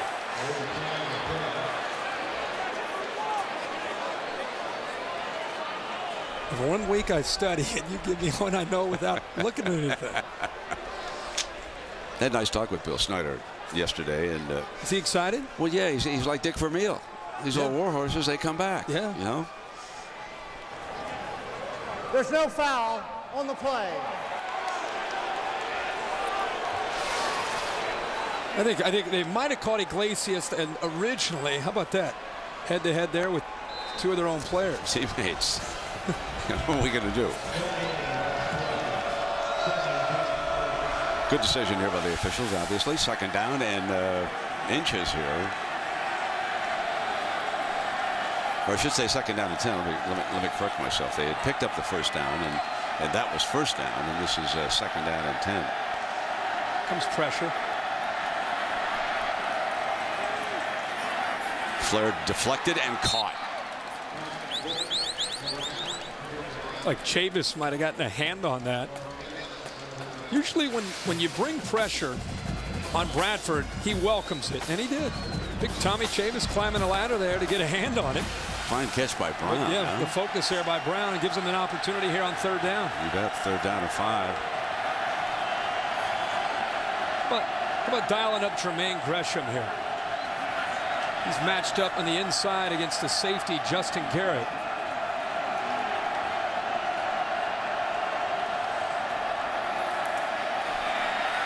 Back to the middle. Coming across was Iglesias. Picking up the first down with Geddes making the tackle. And man coverage, you've got to continue. Instead of sitting in the hole, you've got to continue to work across the field. And that's where the timing, the relationship between a quarterback and his receiver always comes into play. And Bradford's fortunate to have a lot on his group of receivers and tight ends that he always seems to be in rhythm. Bradford all day. Iglesias again. And we can't say enough about that offensive line, that huge front wall of the Sooners. I got a kick out of your friend Tim Tebow. He was saying that he can't wait to play against some of the defenses in the Big 12. If it comes up Oklahoma, it's going to be kind of interesting. It sure will be. It's starting to look like that's where this game is going. Moses Madu. And that will be a clash of the Titans, two explosive offenses if it ends up being an Oklahoma-Florida matchup in the national title down in Miami. Of course, the other race that's very unsettled is the Heisman. Probably one of the toughest decisions for all of the voters to make. You're looking at one of the serious candidates here, Sam Bradford. He's been ahead in a lot of the polls, handing off this time to Moses Madu for a yard. Obviously, Tim Tebow trying to join Archie Griffin as the only two-time winner. He'll be one of the finalists. Colt McCoy down in Austin with the Longhorns has had a fabulous year. Graham Harrell, the Texas Tech quarterback. So I know people have asked me, and I say I really don't know who I'm going to vote for this week, Herbie. I think it's I know nothing. Third down and 5. That's why we have secret ballots in this country. That's right. Bradford going deep, incomplete.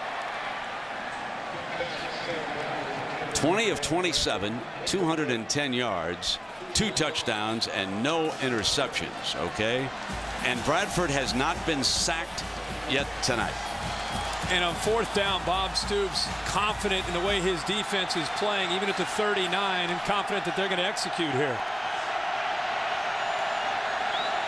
Their crossing routes, about 8 to 12 yards across the middle, have been very effective against this Missouri defense. Playing with a little bit of arrogance here. 24-7, 4 minutes. Mizzou trying to make something happen, and they don't. Broyles first down, and that's why. That's right. That's right. Just like I said, a lot of success across the middle. So what are they going to do? Little pivot route to the outside and find Ryan Broyles. As there's just a little bit of pressure that time on Bradford. That's Geddes shaken up. They already lost a corner last week. Bridges not able to play. So Vaughns has had to fill in for him. And now Geddes is shaken up. Rutland checks in. Now, he's a sophomore from Houston way. He'll be in that secondary. And Bradford incomplete. Johnson's had a little bit of hard time hanging on to the ball here. It's not like him to drop a couple passes, and I think he's overcome the injury that he sustained against Kansas with that big brace that he now wears on his left elbow. He had a few catches last week against Oklahoma State, the week before against Texas Tech.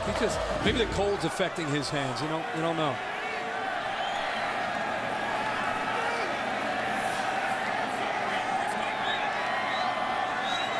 That's Rick's number 4 coming up to the line of scrimmage, and Brown somehow picks his way to the 25-yard line, bringing the clock down with this drive. Remember, no team has scored 65 consecutive games. Sooners have already done it 4 consecutive games, and the week before that, they only had 58. And they had 55 at halftime. They just stopped. Here comes Brown for a first down. We heard a lot today about Alabama and Florida and who would impose their will on who. And in this football game, what happens when you face Oklahoma is they don't have an agenda as far as how they're going to attack you. They're prepared, obviously, but they wait to see what you do, and then they go the other direction. This is Madu.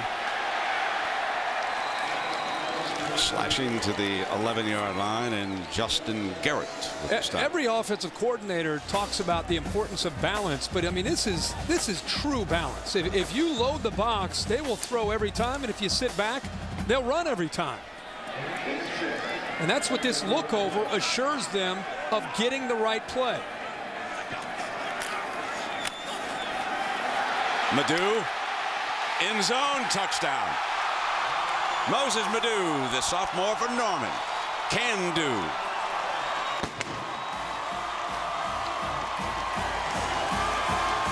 Great job again by this big offensive line at 34. Matt Clapp, good block, kicks out, and look at the hole. And then Madu showing some toughness in his own right, shedding a couple tacklers and going into the end zone.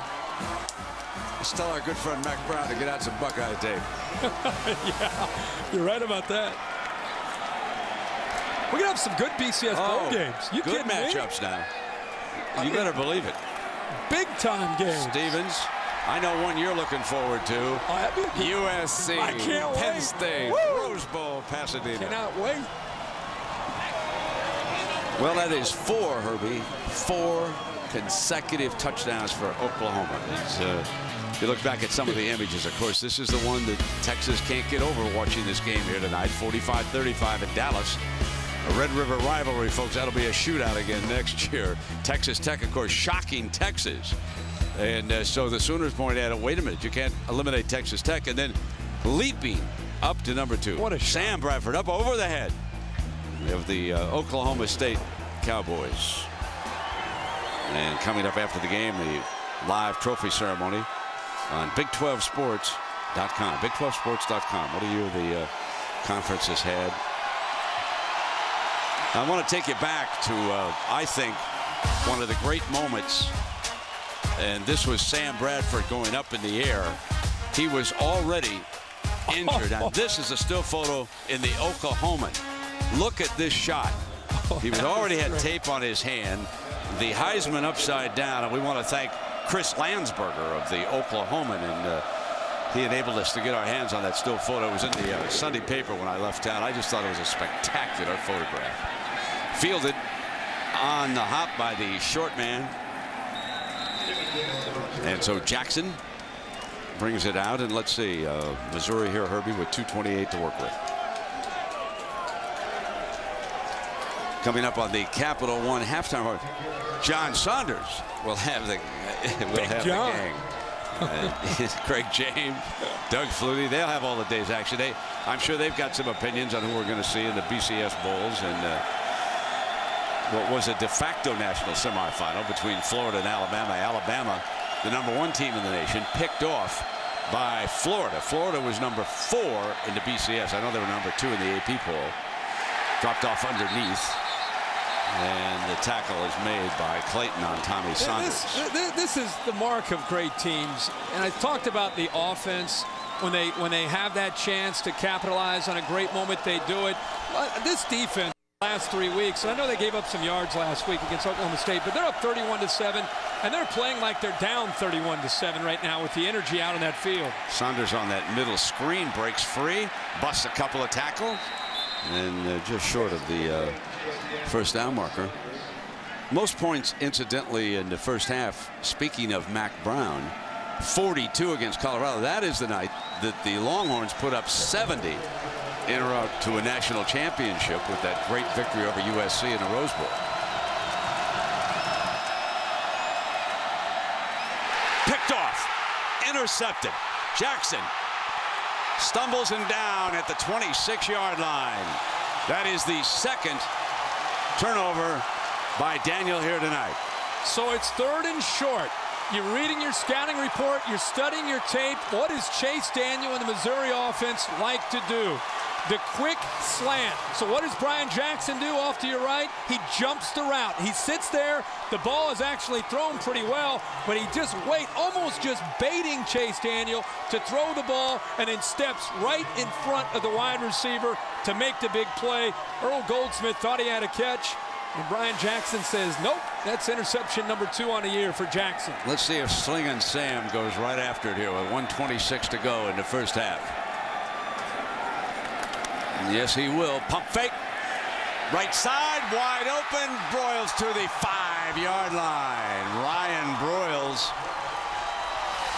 Everybody wants to know what kind of arm strength does Sam Bradford have. He's always so efficient. Zip! Right there's your arm strength. Nice throw by Bradford.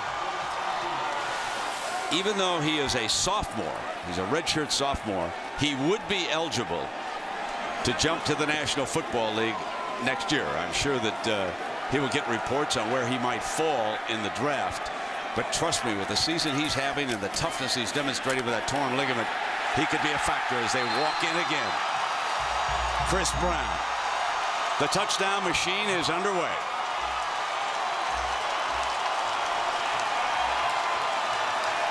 Then we just talk about how they kind of step on you when they got you down. Oh, yeah, they don't. They do not back off. No, where's your neck? Yeah, they're going right after you. Aggressive play calling, aggressive on the defensive end. They just do not stop.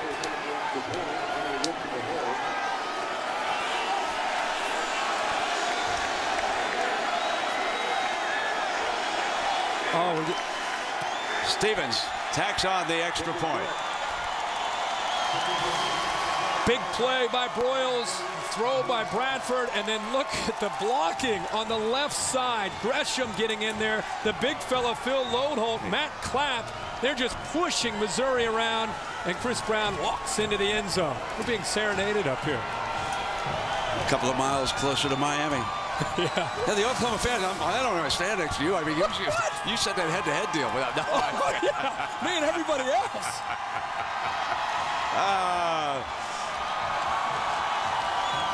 Boomer Sooner.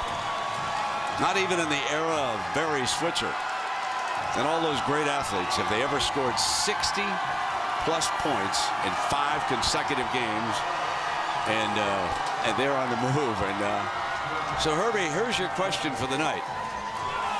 If it comes up Oklahoma, Florida for the national championship, okay, if the Sooners hang on here and they get down, who's the favorite? My guess would be Oklahoma because of the ability to score points. DeMarco Murray injury might weigh on it. I mean, I'm not saying who I would really pick, but I'm saying who your friends out. I'm going to go see my friends. I'm going to the rodeo. Breaking free is Macklin. You know how much I like the championship rodeo out in Vegas. You're going there. Going to go out there, sure, and take a look at it. Mama's coming down from Montana. You have a lot of respect for the clowns, right? Love the clowns. You said that the clowns are kind of the key. Those bull riders. Yeah. I'm going to tell you something. They do a fabulous job of saving serious injuries. Right? Remember old Walt Garrison? He used to bulldog a little bit. Of course. Mahan ride the bulls. I mean, all those old rascals that I used to hang out with. Oh, Walt? I remember him.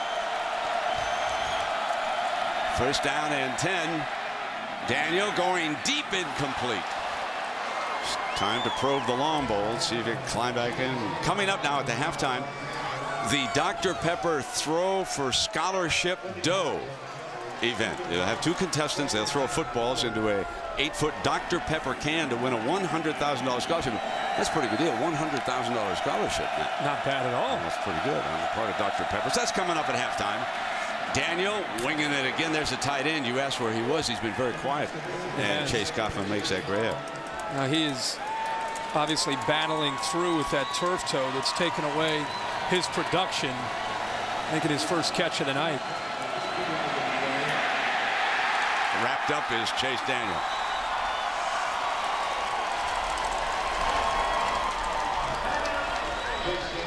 Frank Alexander, what a fine defensive end he's going to be.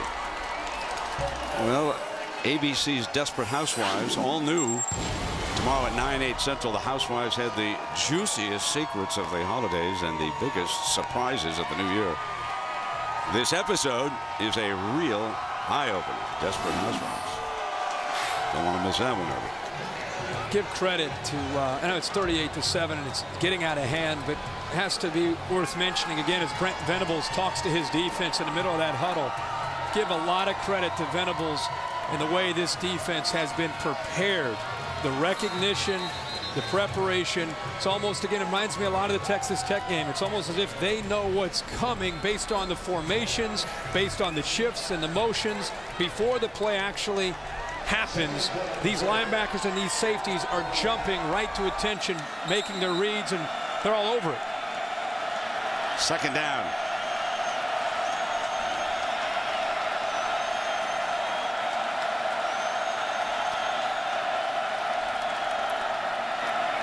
Beal.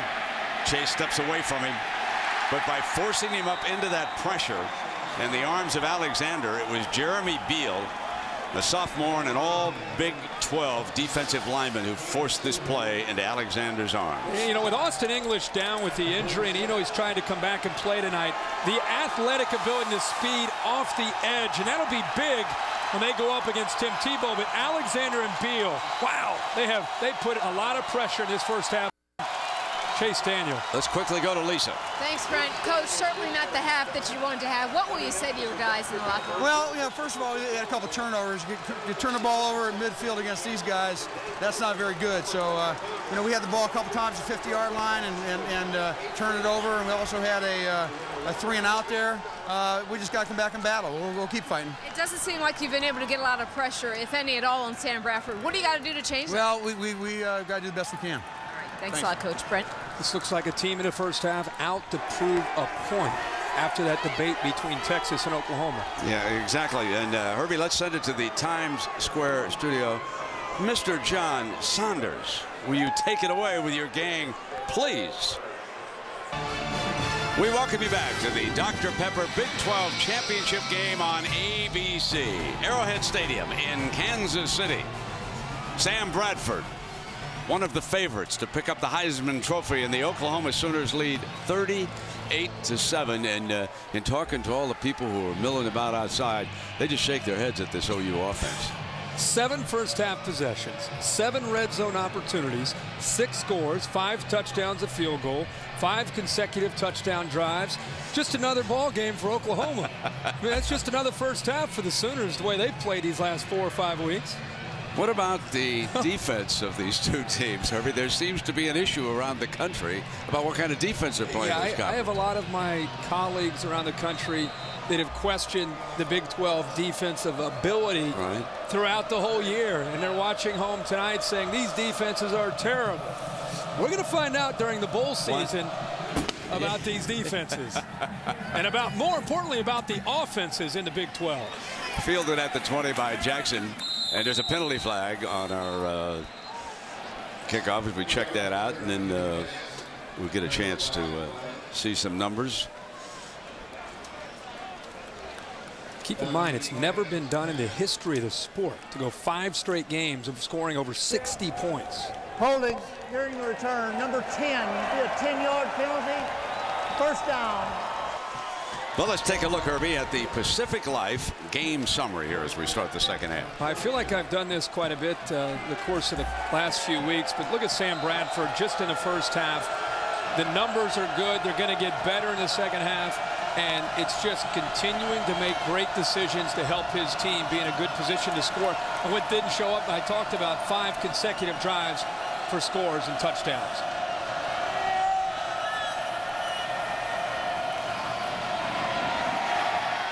Daniel throws back underneath to Macklin. And for Macklin here tonight, that's only his second catch, I believe, of the game. No, that's 4 catches. He's also carried from scrimmage once. And there you can see what they've done tonight as an offense. Looks like pretty good defense to me from the Sooners. 2nd down and 7. Play fake Washington. Going deep, foot race, well covered. I want to tell you, Dominique Franks is a corner who will cover you. You get one-on-one against him, and you got your hands full. Out of Tulsa, Oklahoma, played at Union High School. Great instincts as a first-year corner. 4 interceptions. We've seen him throughout this year. Does his homework, great preparation, makes calculated risks. That time, perfect position. No way that Chase Daniel could lay that in there. Mike Bolligan, one of the linebackers, starting that middle spot in place of the injured Austin Box. 3rd down and 7 for the Tigers. Here comes the blitz. And get it off. Perry breaks free to the 45-yard line. Jared Perry, the junior. Ball came out, but I think it was whistled down. The key on that play is when you face pressure and 2 middle linebackers coming right up the middle, and you'll see him come right up the middle there. Lewis and Bolligan is just getting the ball off. Then you have a convoy of blockers in front of you. And that time Chase Daniel dumps it right over top of the blitz, and Perry gets upfield. 18-yard gain to Perry. 1st down and 10 for Daniel. Still signaling away over there on the Tigers sideline. Washington breaks a tackle just short of the 50-yard line. Derek Washington, the sophomore out of Missouri. Holmes, who has 72 tackles coming into this game, and he was second on the team to Travis Lewis, making that stat. This gives you a look. Brent Venables, top right, constantly in communication. You can see Chase Daniel looking over in the background, the bottom left, the offensive coaches trying to help not just Chase Daniel, but the entire offensive skill set.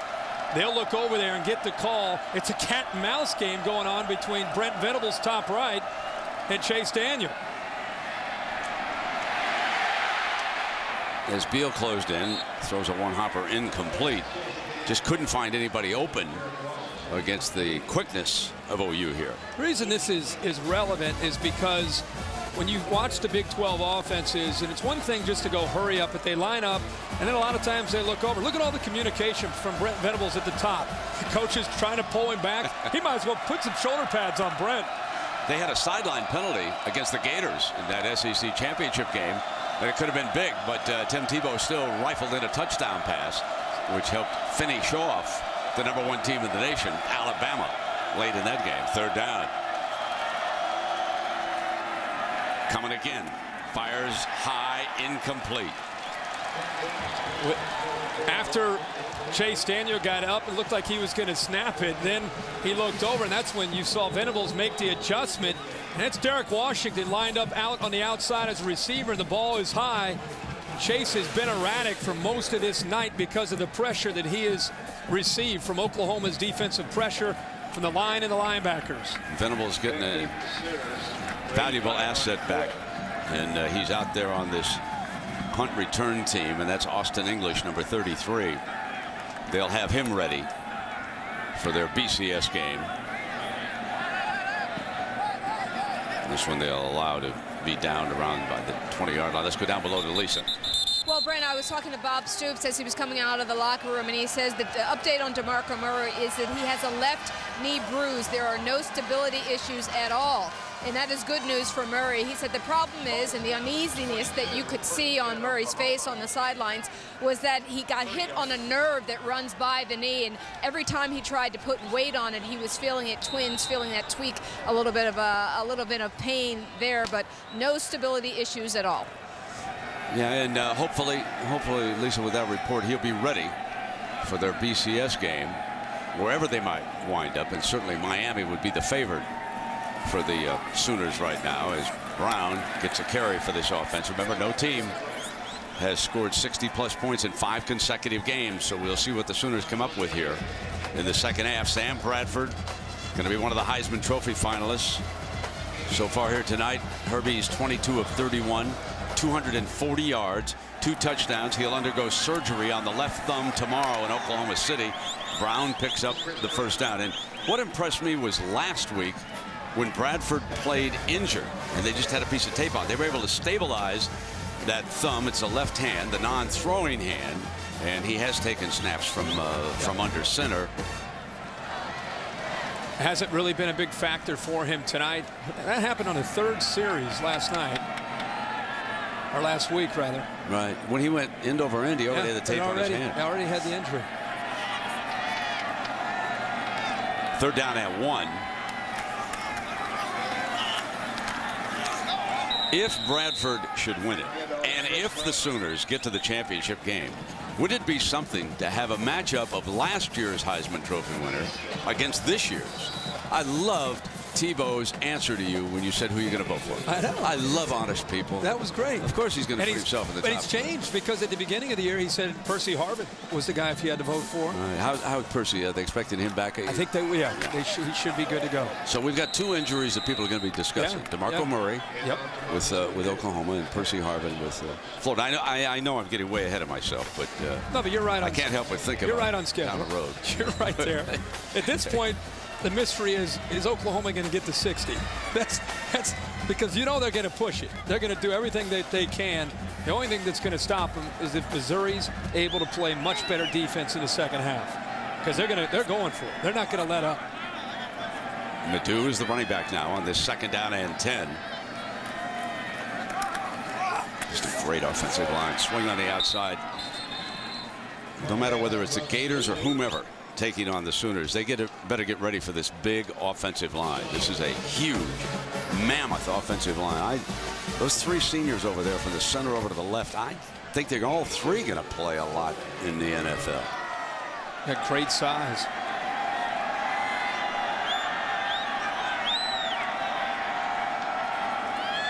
Third down. Middle. Nice catch by Iglesias reaching down for the ball, and that's a first down just shy of midfield. Joaquin's had a big night. He gets across the middle of this defense where he's had some success tonight. Ball thrown low. What concentration. What strength in his hands to be able to secure that football. Play fake. Coming in underneath now. And that, of course, is Jermaine Gresham. They like to do once they pick up that first down. They get a little bit of tempo going, and love the play call. 1st and 10, play action going away from what you would think would be a run to Brown. Come back and find Gresham, pick up a quick 8 yards. Second down at 1. They run the toss play right here. Madu.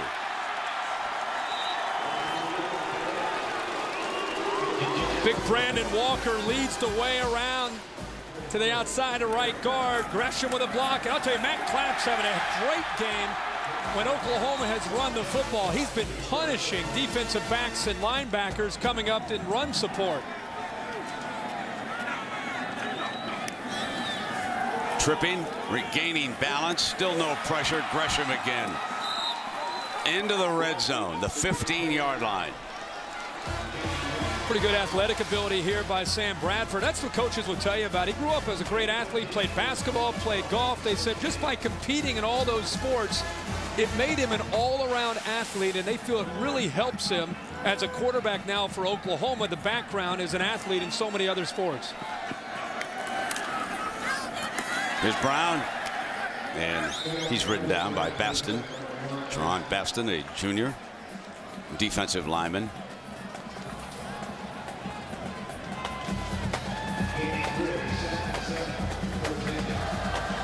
Over on the sideline, Gresham being tended to. Maybe it's a cramp over there.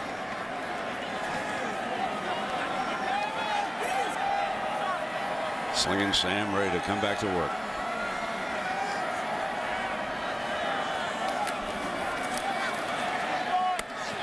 Incomplete. Johnson again, the intended target. Said that was not an easy catch. No. But he has not had a good night getting the handle. No. And the thing about the tempo of Oklahoma's offense, Brent, as a defensive coach, it's tough to substitute. You're trying to think, okay, they could be snapping really fast, so you got to get a call in. So then you got to get lined up real quick, and then they give you the freeze call, and then they know exactly what defense you're in. You're able to make an adjustment. Look at those rear ends. Look at that offensive line. How do you get around that? Look at that left side over there. A few hog balls up there. You talk about hogs now. They're road graders over there. Big fellas. End zone, incomplete. Johnson again, and he was covered by Bonds. Bonds replaced the injured Bridges here tonight. And we come down to a 4th and 7, and I think they're going to give Jimmy Stevens a crack at this one. Go back to the first field goal of the game. He hit it real low. He couldn't do that again if he tried. Skipped off the crossbar, and it was 3-0.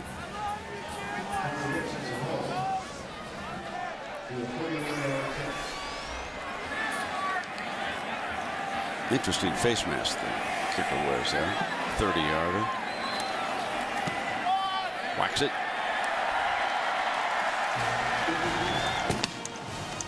Ah, yes. The eats are always good at Arrowhead. What is that? Have some sitting up there.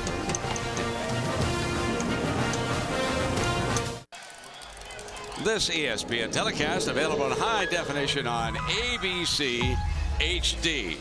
Oklahoma tacks on a field goal, and here in the second half they're opening up a big lead, and we welcome in the fine commissioner of the Big 12, Dan Beebe, who has joined Kirk and I up in the booth. He's going to talk a little football here with us. Dan, nice to have you at another Big 12 championship game. Well, this is our annual appointment. Come to our championship game, and I get to get up here with you guys. Sooners looking pretty good tonight, making a strong statement. Fielded here on the 14-yard line, and Macklin trying to shake free. And he is down at about the 26. And I guess, you know, Dan, the way things are going, the Sooners could wind up in Miami and be taking on Florida for the national championship. Well, I don't want to venture a guess with all the things that could happen at the last moment, because you've got a razor-thin edge between two of our top teams. We'll have to see how it plays out. You're pushing now for a Texas-Oklahoma match in Miami. We know who lost to the top-ranked teams. Gee, we're surprised by that, aren't we, Kirk? Yeah. The commissioner of the Big 12 would be, Yeah. Last I checked my paycheck, it said Big 12 on it.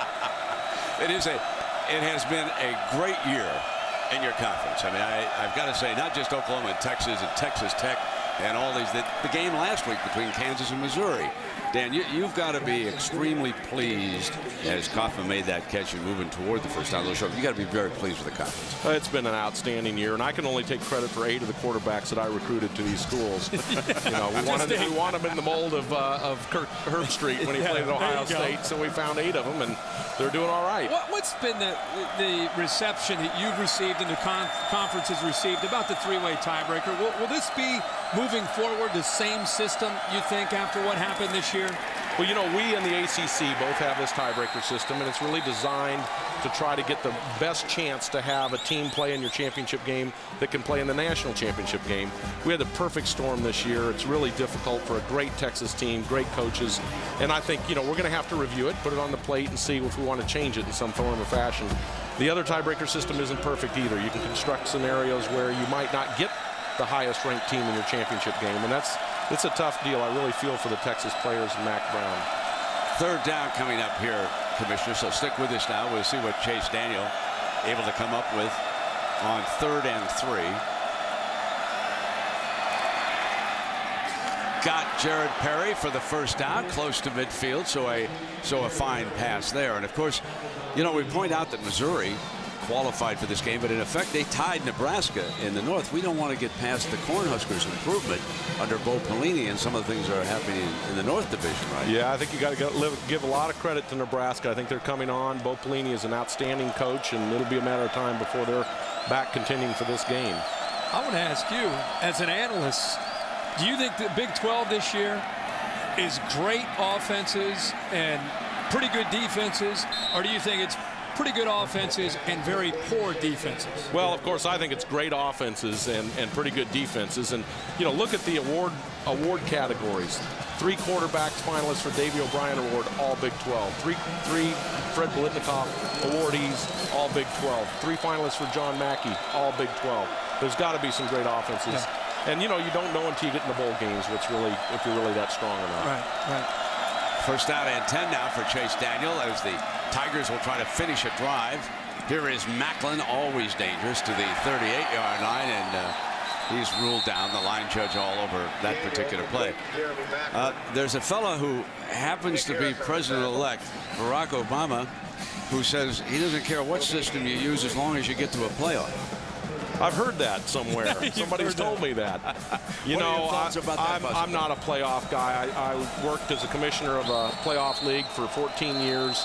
You know, the kids don't seem to enjoy it near as much as the kids enjoy the bowl system, in my estimation. And, you know, one of the things that I've really talked about a lot since that has come out is whatever we do, we really have to look hard at what that would cause. I have a fear that we'd be 10 years into the road and said, what did we do to regular season? Why is all the interest gone and everything if we created playoffs? So we at least have to look at that very, very carefully. Dan, I want to thank you very much for dropping by. It's been a pleasure being in the conference. Good luck down the road, my friend. Your officials are doing a very good job tonight. Thank you very much. That's my team. The Dr. Pepper Big 12 Championship Game on ABC. Brought to you by Bud Light. The difference is drinkability. Powered by Pontiac, official performance machines of the NCAA. And Pacific Life. For insurance, annuities, and investments, choose Pacific Life. The power to help you succeed. The Legends Dinner. Bill Snyder back as coach. You saw Priest Holmes step up as he was introduced, and Priest, of course, was a big star when the Texas Longhorns won the inaugural game in St. Louis. And that was against the favored Nebraska Cornhuskers that afternoon. Second down coming up now for Chase Daniels. Against the pressure, Macklin is jarred. Turned loose again by Quentin Carter, who's come up with a couple big hits here tonight. Well, Gerald McCoy gets pressure, but this is just Quentin Carter sizing up and waiting at the right time, boom, on Jeremy Macklin. It was like he was just sitting back there waiting for him, and he timed it up perfectly to dislodge the football from the arms of Jeremy Macklin. Chase Daniel thought he had something going with that one. Here's third down. Macklin bounces right back up. He's another of the underclassmen who will have a decision to make at the end of the season. And a timeout is burned. So let's check in with New York and an update. John?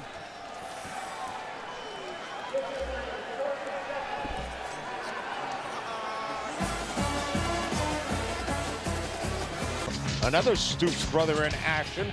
Mike Thomas grabs this punt, picks up a couple of blocks, shows his speed, 52 yards for the touchdown.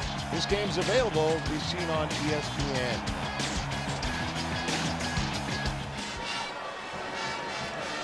And here we are with the timeout having been called by Chase Daniel and the Tigers. You know, all the coaching changes. What do we have left? Auburn, Syracuse, Washington. Steve Sarkisian headed up there. Mississippi State. Mississippi State would still be open. Yeah. Okay, so we've got a couple MAC jobs are open. Bowling Green and Miami of Ohio. Right. 5 wide now on this third down. A different look by Venables.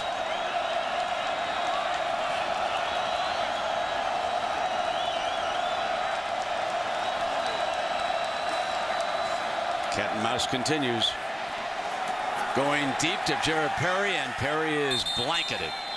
Absolutely blanketed by Jackson.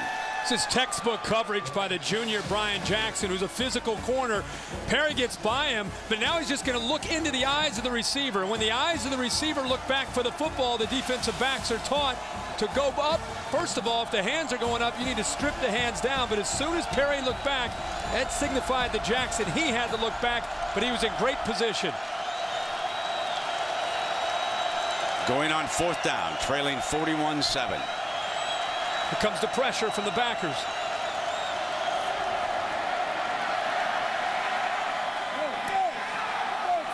First down.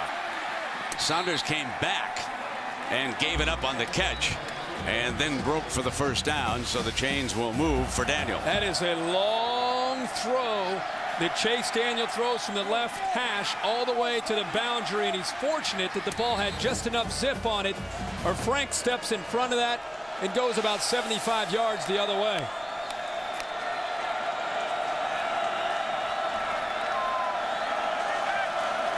All the communication again by Chase Daniel and the offensive coaches trying to get that right play called.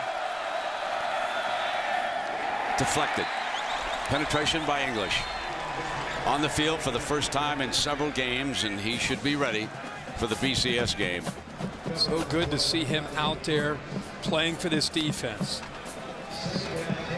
We talked about the cat and mouse game with Brent Venables, the top right defensive coordinator.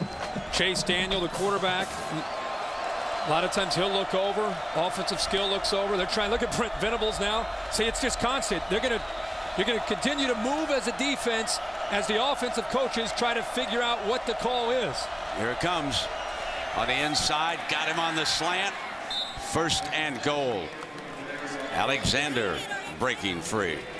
Brent Venables just doesn't, he coaches, he just doesn't stop. But give credit to Chase Daniel. He makes the adjustment with the offensive line, puts the ball right on the money to Alexander on the slant. That was a blitz and a good adjustment by the receiver. The first time the Missouri offense has been inside the red zone tonight. 5:13 to go. Trailing 41-7. Remember, Macklin took the long pass into the end zone for their lone touchdown. Here's Jackson picking his way. And there is English, number 33, in on another tackle with Beal, helping bring him down.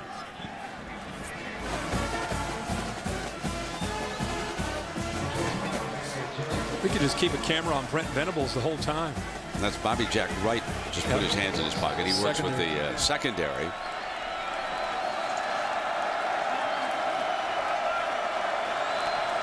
So he's trying to get him to move, constant movement. Jackson spins. Lewis's numbers. 128 tackles, leads the team. He has 4 interceptions, 11 tackles for a loss. No wonder he's an all Big 12 linebacker. He's a redshirt freshman. He's out of San Antonio. And on the other side, Keenan Clayton is a ridiculous athlete. He once was a safety. They've got terrific speed. But right now, Missouri's got them back on their heels. End zone touchdown. And he went to Tommy Saunders. Oklahoma brought the blitz with Travis Lewis and Nick Harris. Offensive line gives Daniel the time, and he threw it right to the right where the linebackers are coming. Look at the hole in the void in the defense. And I'm sure Missouri's sitting here saying, why couldn't we do this earlier in the football game? That was good execution on that whole drive. Wolford tacks on the extra point. 41-14. You're watching the Dr. Pepper Big 12 Championship game on ABC.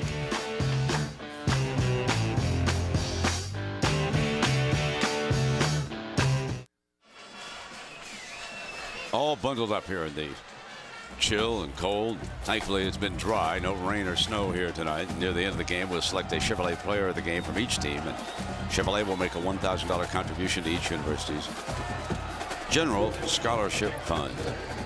There's a fellow you recognize. The Oklahoma hat on, Toby Keith. Pretty good musician down there now. Big Sooner fan. He's got the camouflage on. Got that Sooner cap on. But we recognize you. So here we go. Let's see if Mizzou can come up with a stop here, Herbie.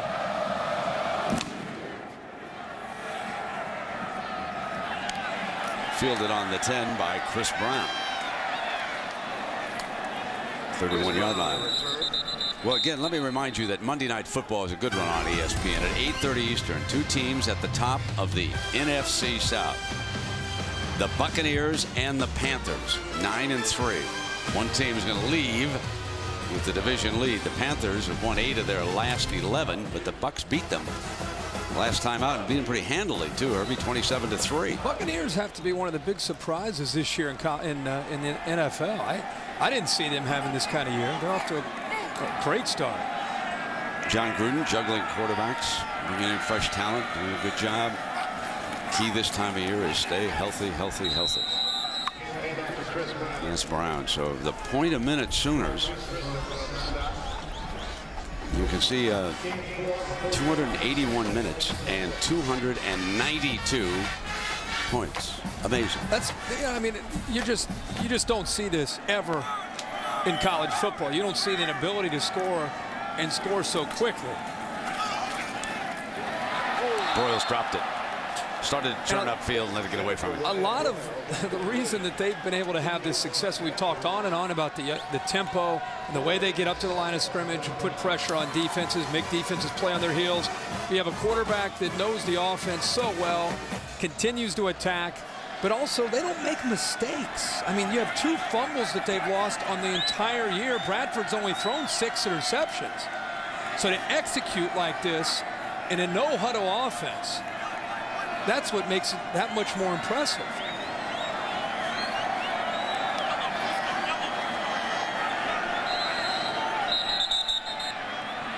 Timeout.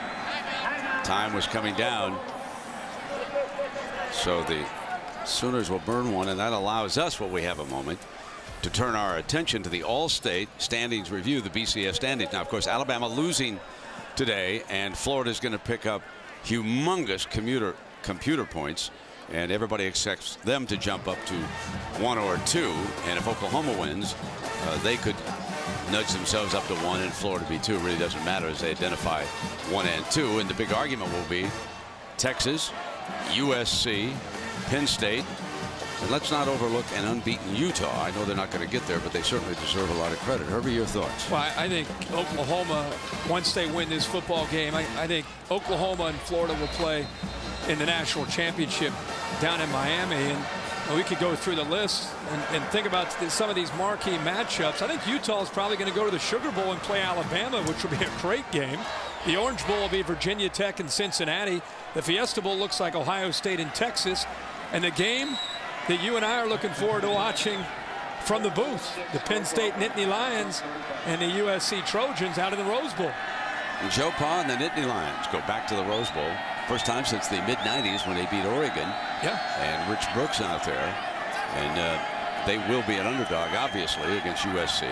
Basically sitting at home with that ferocious defense. And Iglesias, who scored 2 touchdowns, crosses the 40 for a first down. And Herbie, Little Bird told me out in the hallway at halftime that the Florida Gators would be favored against the Oklahoma Sooners. Yeah, if they play. For those that are interested in that, I thought that was interesting as that bird went by. Yeah, he just dropped us a little tidbit there, and we pass it along short at midfield, and that's number 84, and that is Cheney.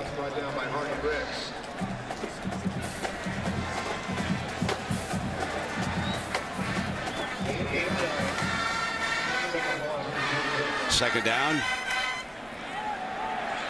Bradford can easily run for this first down. Slides down. Doesn't want to take a hit.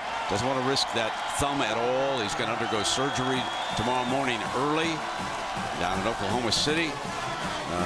We have seen no indication that he's got any kind of injury. No. You know that? No. I think you were right. Yeah, they chill in the air like a little ice on the just thumb. kind of numbed it. And he's had no problem at all. I still think they're thinking about not only scoring, but just trying to, I think they're thinking about trying to get to 60. And I know they got to get a touchdown here. But I think they want to do something that we've never seen in this sport. Ledoux. We've given them some credit tonight, Herbie, but I can't say enough now, having watched them 3 consecutive weeks, how good this offensive line is. It's big and it's talented, and they can move.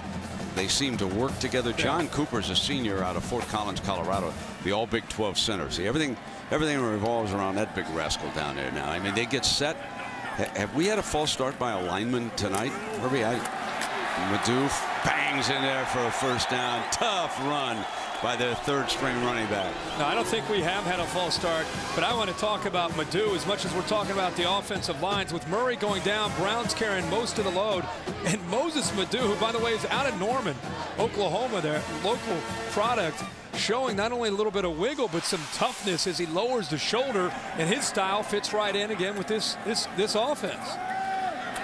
Nobody touches him. That's Clapp, the fullback, for a first down. He slides out of the backfield. Matt Clapp. Give the big guy with the hair, give him a ball once in a while. He's been pounding linebackers the whole game. It's good to see 34 get his hands on the football, usually about once a game. And I'll tell you what, he has got some speed and athletic ability. He'll surprise you. Checking over the sideline. Kevin sending the signals down, and tempo at the same time. They're eating a little clock here as they bring it down toward 1 minute. There's the toss to Brown. Brown seeks an avenue. He's short of the 10-yard line. And here they come relentlessly down the field. Chavis making the stop for Missouri. Missouri, of course, will be headed to a bowl game. You wonder who will be headed to the Holiday Bowl from the Big 12. They'll be playing Pac-10. That's always a great bowl game. They've got some representatives here. Great game. It's going to be fun to watch when these conferences get together, and everybody people talks argue about a playoff, but how this. much fun are the bowl games as far as watching the conferences collide? I do love them. I mean, September games, it's so, you just don't get the intersectional matchups as often as we used to. So now that you have to wait for the bowl games. I want to make sure everybody understands. I would love a playoff too. Right. Okay, I know we're not going to get there we're not. anytime soon. but I think it would be a very, very big sporting event in this country. And it's 41-14. Oklahoma with the lead, and that's the end of the third quarter here. So they'll need a 20-point explosion to hit 60, and the Sooners are indicating that the fourth belongs to them. Not to mention the first, the second, and the third. Okay, so we'll be back with the fourth quarter of the Big 12 championship in just a moment.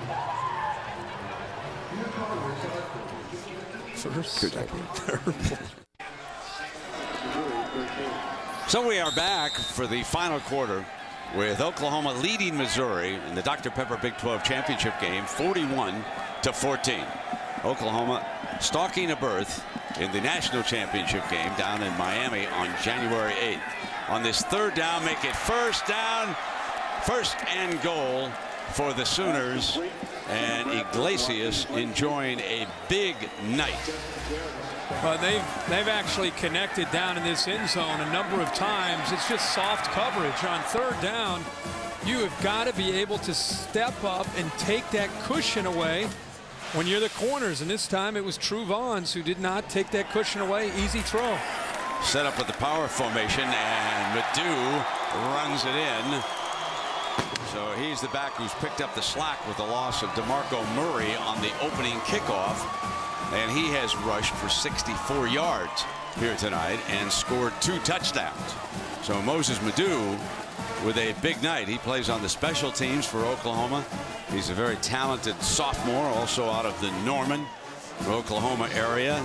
And the coaching staff, Cale Gundy, of course, very pleased with the performance of his running backs here tonight. And within striking distance of that 60, they could become the first team in history to score 60 or more points in 5 consecutive games. We'll see how that unfolds in the fourth quarter, and we'll talk about the Miami Showdown. Well, stay tuned after the game for your late local news over most of these ABC stations. Over on ESPN, turn over to SportsCenter, some big stories. Championship Saturday, America's Heisman vote, what you thought, and a big fight out in Vegas.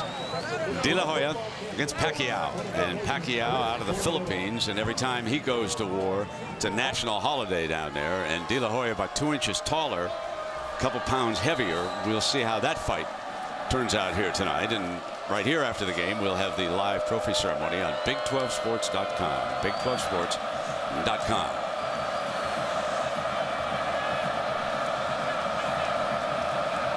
(48-14). 12 points shy of a first. And Macklin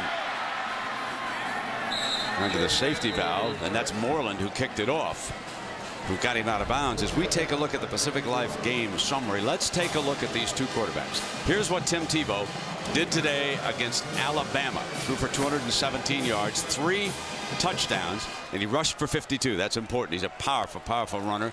And there, Herbie, is what Bradford has done so far. Bradford has a big night throwing the football and just continues to be executing at a flawless effort. But Tim Tebow put his team on his back today. Faced a great challenge by Alabama. Didn't have Percy Harvin, and kind of willed his team to a victory today in Atlanta. Now, I will say one thing, having watched that game, Herbie, by Tebow, he didn't have flashy completion numbers and everything. As we take a look here, Herbie, at what Bradford has done. Yeah, he's got a few touchdowns tonight. The one he had to really improvise to make work, and he's hit Iglesias a couple times. That time it was just finding another soft spot in the zone for an easy throw for Bradford. And the point I was going to make about Tebow, when he had to, he threw some beautiful passes today in that game. And no one could catch him but the Gators. And it's just going to be outstanding with Jackson up on Macklin. Yeah, one of the things that hurts Tim Tebow as far as the perception is his style of play sometimes makes people appreciate more his toughness and his athletic ability, and they forget and undervalue his ability to throw an accurate ball. Because if he didn't run all the time and make so many plays and just threw the way he throws right now, I think people would say, what a great passer. But because he's an athlete and he runs people over, he gets more attention for that, and I think people downplay his ability to throw.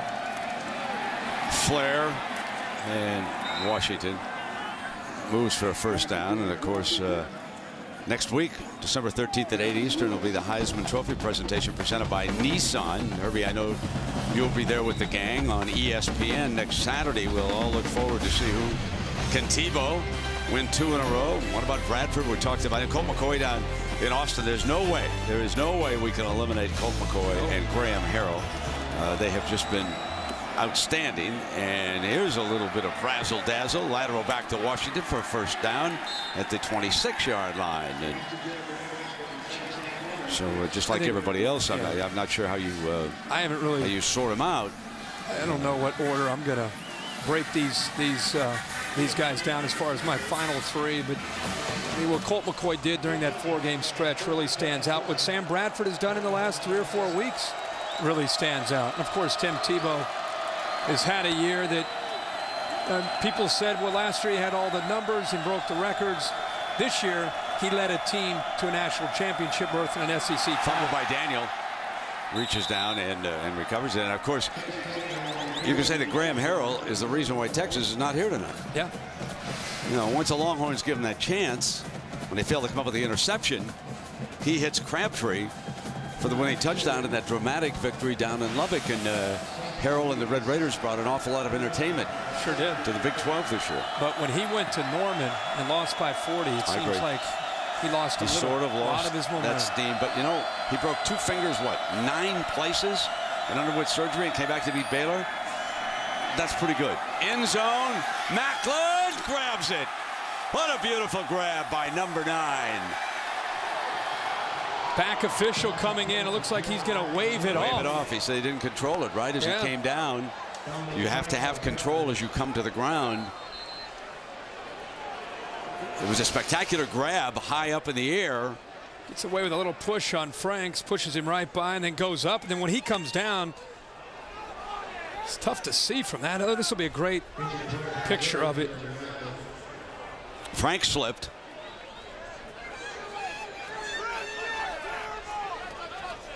Okay, you be the instant replay official. You decide. Is this a touchdown? Did he have control as he went to the ground? Boy, that's... You must maintain control. Yeah.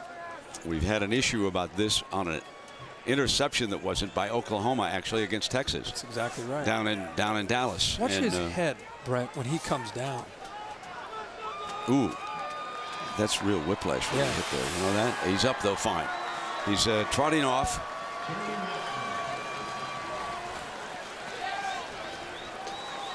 So, back judge coming back over and making the call on the play. And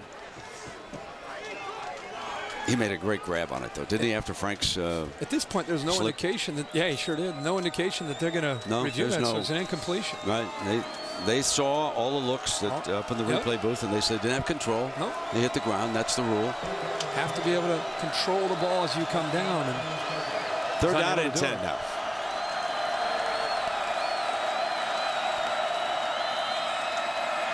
Daniel being flushed on the move hard. And trying to grab it was Chase Kaufman working the sideline. What a play by the tight end. The big fella with the turf toe hasn't been very active tonight, but watch this. He needed every bit of his frame. It's 6'6", and then he even goes up on his tippy toes. Look at him drag that toe, the right toe. Gosh. Just like Pops would have done in the National Football League. That was beautiful. 17 yards on 3rd and 10, and Washington leaning in, and this is, it's like he got him down. That was just a great effort. Give it to him for the effort alone. Absolutely, that was a great play by him. Catch. Got 2 fine tight ends here tonight. Gresham, of course, for the Sooners. You've enjoyed watching him the last few weeks.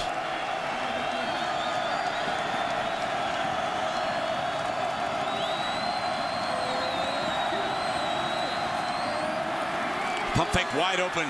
Kaufman again. They came right back to him, and Chase scores another touchdown.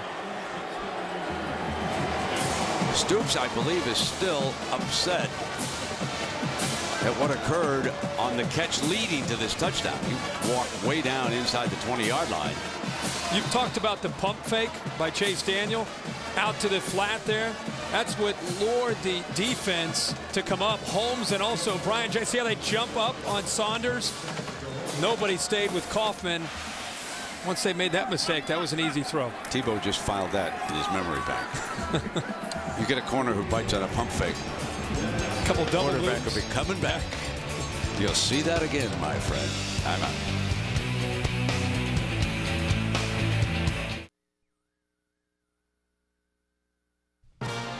The Dr. Pepper Big 12 Championship game on ABC. Brought to you by Dr. Pepper. Drink it slow. Doctor's orders. College game day is built by the Home Depot. You can do it. We can help. And AT&T. Your world delivered. Back at Arrowhead, and there is a little slippage defensively with the Sooners here in the second half. Bob Stoops knows that when you're dealing with votes and computers, you better be a little careful.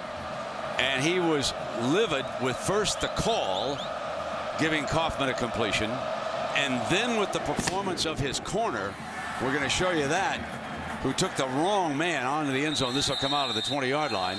Now let's go back, and Jackson bites up. He bites up on Saunders, leaving Kaufman all alone. We talked about that right before we went to break, but the story was when Jackson came off the field, Bob Stoops starts to talk to him, and watch what Brian Jackson's reaction is.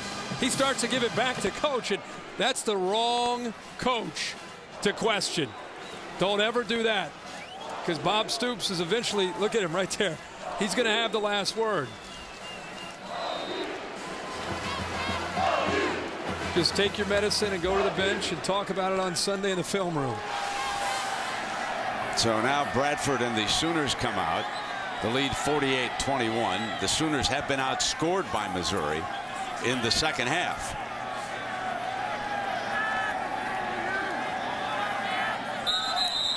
Before the snap. That'll cost. Dead ball. False start. This is not an impressive second half. No. 5-yard penalty. Well, let's be honest about it now.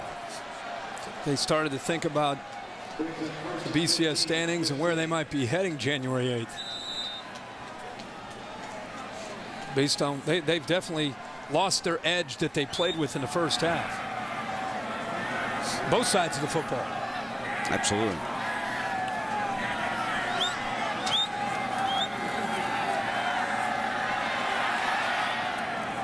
Incomplete. Good coverage by the Tigers that time. And it's going to be second down and 15 coming up for Bradford and the Sooners. 11 minutes. Lots of things at stake here in college football. Spot down in Miami in the BCS championship game. Heisman Trophy. Respect. There's your yards in the second half, and Missouri has outgained Oklahoma after being clubbed in the first half.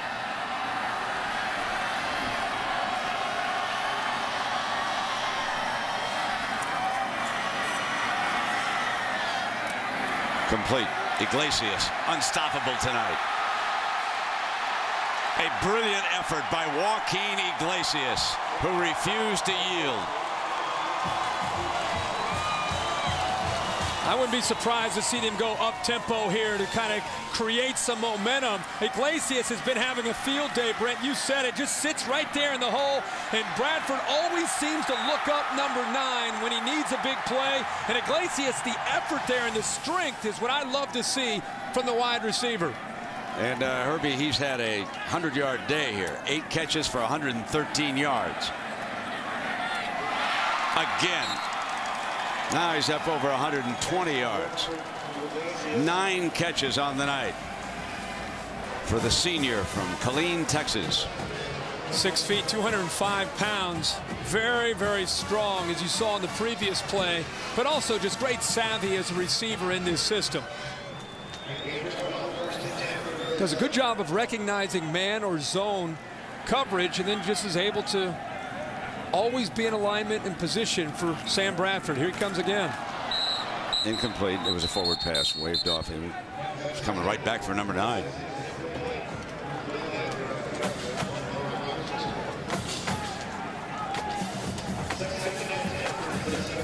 Big thing I think Bob Stoops wants to see from his team is just continue to compete. I mean, that's the most important thing. Forget about the score. Just continue. That's what he prides himself on and his program on. Not just 60 points, 5 straight games. It's competing in every phase of the game for 60 minutes.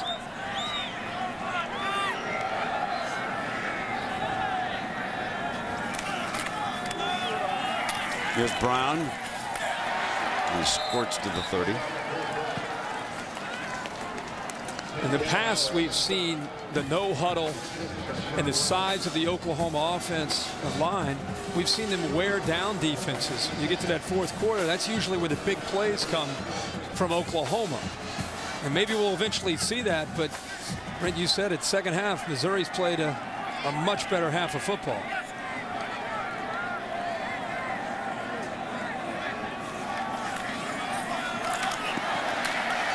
Brown for the first down.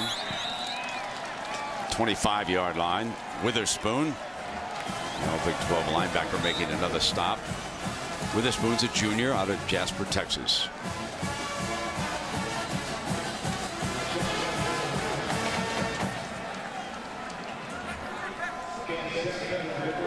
Madu back in as the tailback. Eldridge now lines up in fullback, and he used to do that more frequently than he does now. Now they use Clapp back there. Flare out to the side. They use him, Eldridge, as a receiver. He scored a touchdown last week against Oklahoma State. 6'5", 265 pounds, tight end, and you line him back in front of the I-back, and not only can he block, but he has soft hands to be able to make the catch out of the backfield. If the Sooners were to get a couple of touchdowns here and get up over 60, it would be hard to deny a team that was the first in history to score 60 or more points in 5 straight games from the BCS championship game. It would be a little insurance as Madu carries tacklers with him. Ziggy Hood hit the chant from the Missouri crowd. Our attendance tonight a little over 71,000, and that's the 5th largest we've had in Big 12 championship history. Next year, we'll go down to the Jones Mahal, if you will, the new Cowboys Stadium in Dallas. Yeah. And what'd that cost? About $1 billion to build that? Mm-hmm. I'm assuming that's I hope he got nice the cash facility. before borrowing dried up here. Second down. There's Madu. Witherspoon making the stop. And here is the new home being built for the Dallas Cowboys.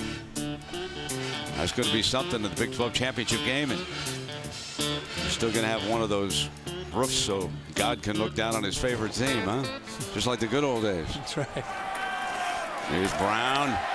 Touchdown. Moving ever so closer. Need one more possession to make this really interesting. DeMarco Murray goes down in the first play of this game. Chris Brown and Moses Madu step up for Bob Stoops.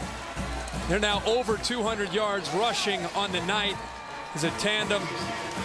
And that's just, again, great blocking. Clapp comes back in. Chris Brown runs right through the safety there. So Brown, I believe, has 3 touchdowns tonight, and Madu has 2, and Iglesias has a couple. So that's your touchdown makers here tonight for the Sooners. And they continue driving down that highway to Miami.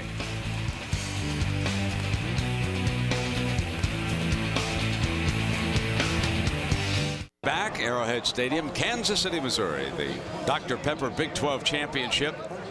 And Oklahoma closing in on a three-peat, 55-21 over Missouri, a team they beat last year in San Antonio. Matt Moreland with the ball on the tee. He had to be a tackler after his last kickoff. On the ground, trying not to give Macklin too much of a shot, but he scoops it up at the 15.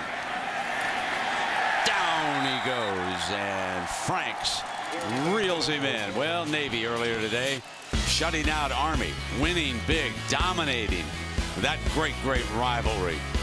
Virginia Tech, Frank Beamer, celebrating another ACC championship. That's huge for Frank. And USC clinching the Pac-10 title by beating back UCLA, and of course Tim Tebow and the Florida Gators winning the SEC championship, handing Alabama its first loss of the season, and in all likelihood headed to the national championship game on January 8th.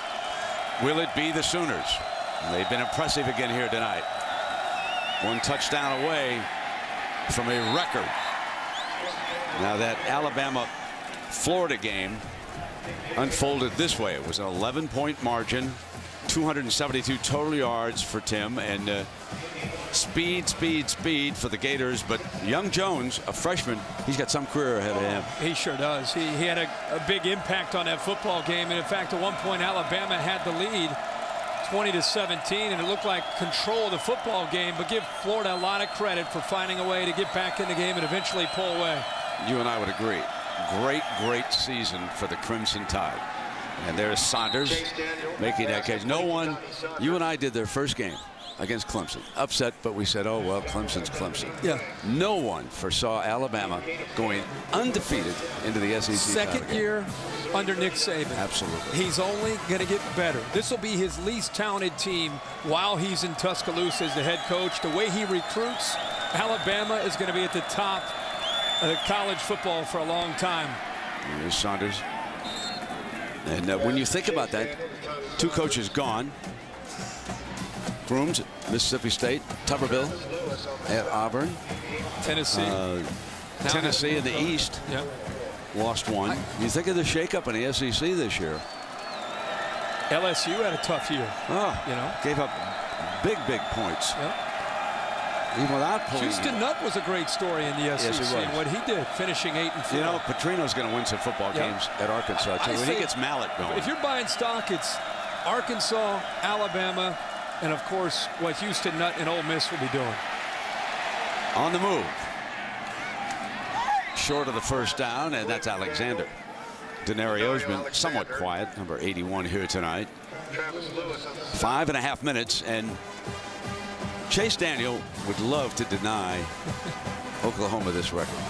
He'd love to give his buddy Colt McCoy at least one breath of hope that they could somehow move up, but it's going to be awfully tough with a 55-point performance here by the Sooners. Third down. There's the fake. Daniel working incomplete. Deal drilled him, right? Deal takes him down. Watch this. This is a big-time defensive player for the Sooners. And I don't think you'll hear Tebow saying that Oklahoma can't play defense. I don't think you'll hear that. I just don't. But Brent, the bench from Oklahoma, they want the football back in the worst way. They want to go for that record. No team in history.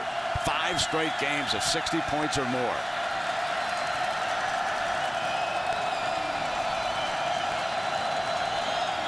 The Oklahoma fans want the ball back. Deflected. Could be picked off. It is. Grabbed by Holmes. Holmes down the sideline. Here's their chance. Macklin knocks him out of bounds. And here they come. There's a penalty flag. Could be a celebration for the sideline. Guys jumping all over the field. The whole field. The whole team is on the field. Now the oranges are coming down from the stands. You know, the one thing we should point out, it's not the Orange Bowl they're going to. They're going to the site. It's the BCS Championship.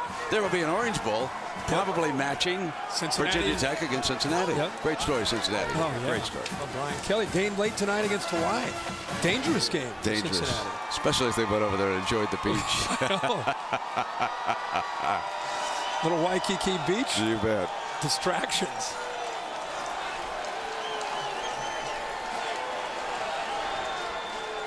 Chase Daniel, a couple interceptions tonight, the fumble,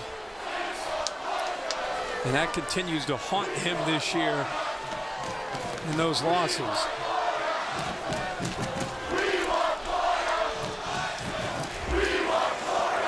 Now the fans are chanting. They want the Heisman. Play, both of them against Oklahoma. Sideline interference, which will be a 5-yard penalty. Dead ball, personal foul, number 33. That's Both Beal. penalties will be enforced. It'll be Oklahoma's ball, 1st and 10. Is he looking for 44? He's looking for somebody. Is he looking? Can he find him? You cost me a chance. Where are you? Where are you hiding? Oh, he's going to get him. He'll get you.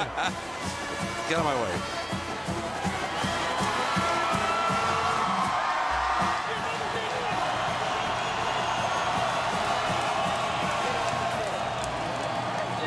Still coaching him up, man. Yep. Tell him to get off the field. So here we come now. So instead of a shorter field, they'll have a half a field to work with. Inside of 5 minutes now. They've already set a Big 12 championship game record for total offense. Madu. Nifty fella. Gave up a couple and then battles a couple of Tigers. Let's go back to the pick. Yeah, it's good pressure up front. Big 4th down play. The deflection, and Lindy Holmes, who's been a playmaker for this defense all year. That's his 5th interception of the year. He has 3 fumble recoveries. He's always around the football. And as I said for Chase Daniel, his woes continue against this OU defense. He's now 0 for 4 against the Sooners. Over 580 yards of total offense. Championship game record and looking for more. Going deep. Iglesias is double covered and reaching up incomplete. Waved off. And the corner Vaughns was down there. He and Iglesias, and Garrett was also there. So double coverage, but he was going for the 60. He is. I'm telling you. I'm telling you right now, they're going for the record. No team in NCAA history has ever scored 60 or more points in 5 straight games. And boy, he almost picked it, didn't he? That was a great effort. Great effort by Vaughns. 3rd down and 5. Let's see if they come back and get the 1st down. They got plenty of time.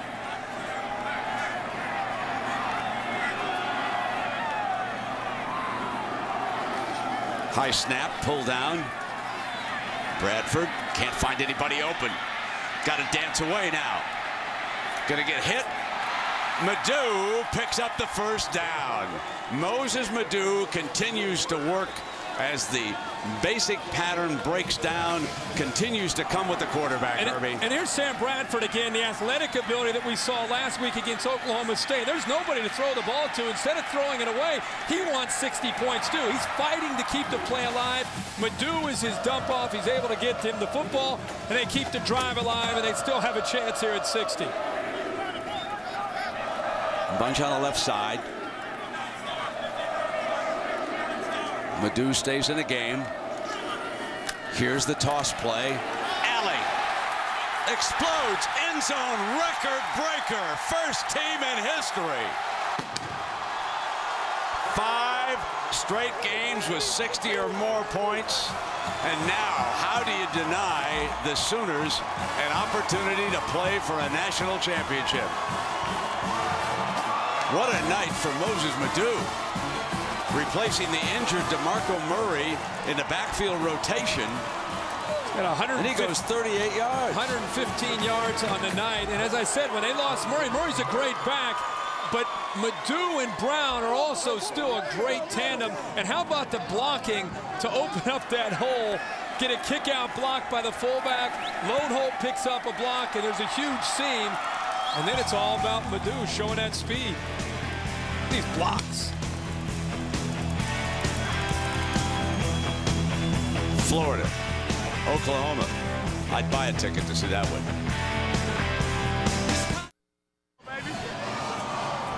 Stay tuned after the game. Now your late local news over most of these ABC stations over on ESPN. Tune to SportsCenter. They'll have all the details. Championship Saturday. They will talk about a possible Oklahoma-Florida championship game on January 8th and how you all voted in the Heisman. The crowd right in front of me is chanting Sam for Heisman. Sam for Heisman. Among other things, they're chanting. That clock cannot move fast enough. Here we go now.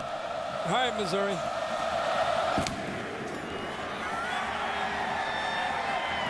Oh, Patton bounces up and hits him. That's a live football. Macklin. He's ripped at the 6-yard line. Well, let's go to the BCS bowl projections. Now, Brad Edwards has been following this, and Herbie, I know you certainly agree with all that. Florida and Oklahoma will be in the championship game. USC, Penn State in the Rose Bowl. Fiesta Bowl should be a great one with Texas and Ohio State. Alabama and Utah, that should be intriguing as well. Down in New Orleans at the Sugar Bowl. And in Cincinnati with Brian Kelly, who later tonight on ESPN play Hawaii against Virginia Tech. And a great story with Frank Beamer and the Hokies, and a team that didn't look like they were capable of winning a championship had a great run in the second half of the season. There's Washington picking his way. Now, we have been told that if it comes up Florida, Oklahoma, the Gators will be favored. But I want to talk about something involving Bob Stoops in the BCS games. Remember now, he beat Florida State on the same venue in Miami, won a national championship. But since then, lately, he has not done much in the BCS games. He has lost 4 in a row. Remember, USC jumped all over him the last time they went for a championship game. LSU, I should say. They beat them in New Orleans. And then it was the Boise State Miracle. And then it was West Virginia. Stoops has something to prove. He will drive this team. He will drive them hard. God. We saw him tonight. And he's heard a lot about that. Chase Patton steps in to finish this game off. And Moore is the running back. So Chase Patton, a senior quarterback who possesses a lot of talent. You know, when he first started in Oklahoma, because he was able to win a national championship in just his second year, and he won so many big games against Texas and in Big 12 championship games, everybody called him Big Game Bob.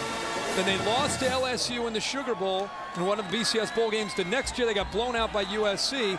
And as you said, 4 straight BCS bowl games. Last 2 where they were heavily favored over Boise and West Virginia. You bet. You're right. He's going to be hearing a lot about that. You bet. As if he needs more incentive to get his team ready to face Tim Tebow. So here's Patton. He has a big arm. He cranks it. Little diving reception at midfield. And it is pulled in, showing you that arm. Alexander making the catch. Alexander had to come way back to the football. He fights off Brian Jackson, who was in the doghouse earlier with Bob Stoops. He gets his arms under it, makes a big catch, but it was just a good adjustment by Denario Alexander. This was a very, very good night for the Stoops brothers. And I'll fill that. I want to see Patton hands this one off to Moore, the running back, and he stopped at the 45. But Arizona, coached by Bob's brother Mike, defeated Arizona State, and they will go to the Las Vegas Bowl. Good for him. So they'll be playing the Las Vegas Bowl. And Mike needed a win there. And Mike has a third brother, Mark, defensive coordinator. Yep. And some think that maybe with those MAC jobs open, he might move back. Families from Youngstown, you know. Yeah, he should. Might take him back down in there. He's reached that point in his career where he's probably ready to get that opportunity. There is a game. There is a game that I want to be at next year. Okay. I want to be in Dallas when Texas plays Oklahoma. Oh, my God. To me, it has suddenly become the biggest rivalry in college football. It's going to be a tough. You think you can do me a favor? Can you talk Colt McCoy and Sam Bradford into both coming back? Both come back. They have it won't to be come as back much fun. You got to come back and play that game next year, huh? It was just an unbelievably fine season by the Longhorns, and they got tripped up by the rule. You know, they could just as easily have been here if the rule had been somewhat different. But for Stoops and Oklahoma, you must not take any credit away from them. They did what they had to do, and now they become the first team in history to score 60 or more points in 5 straight games. And folks, the game before that, they put 58 on the board. 55 at half. They just stopped. First down, Moore. Final seconds.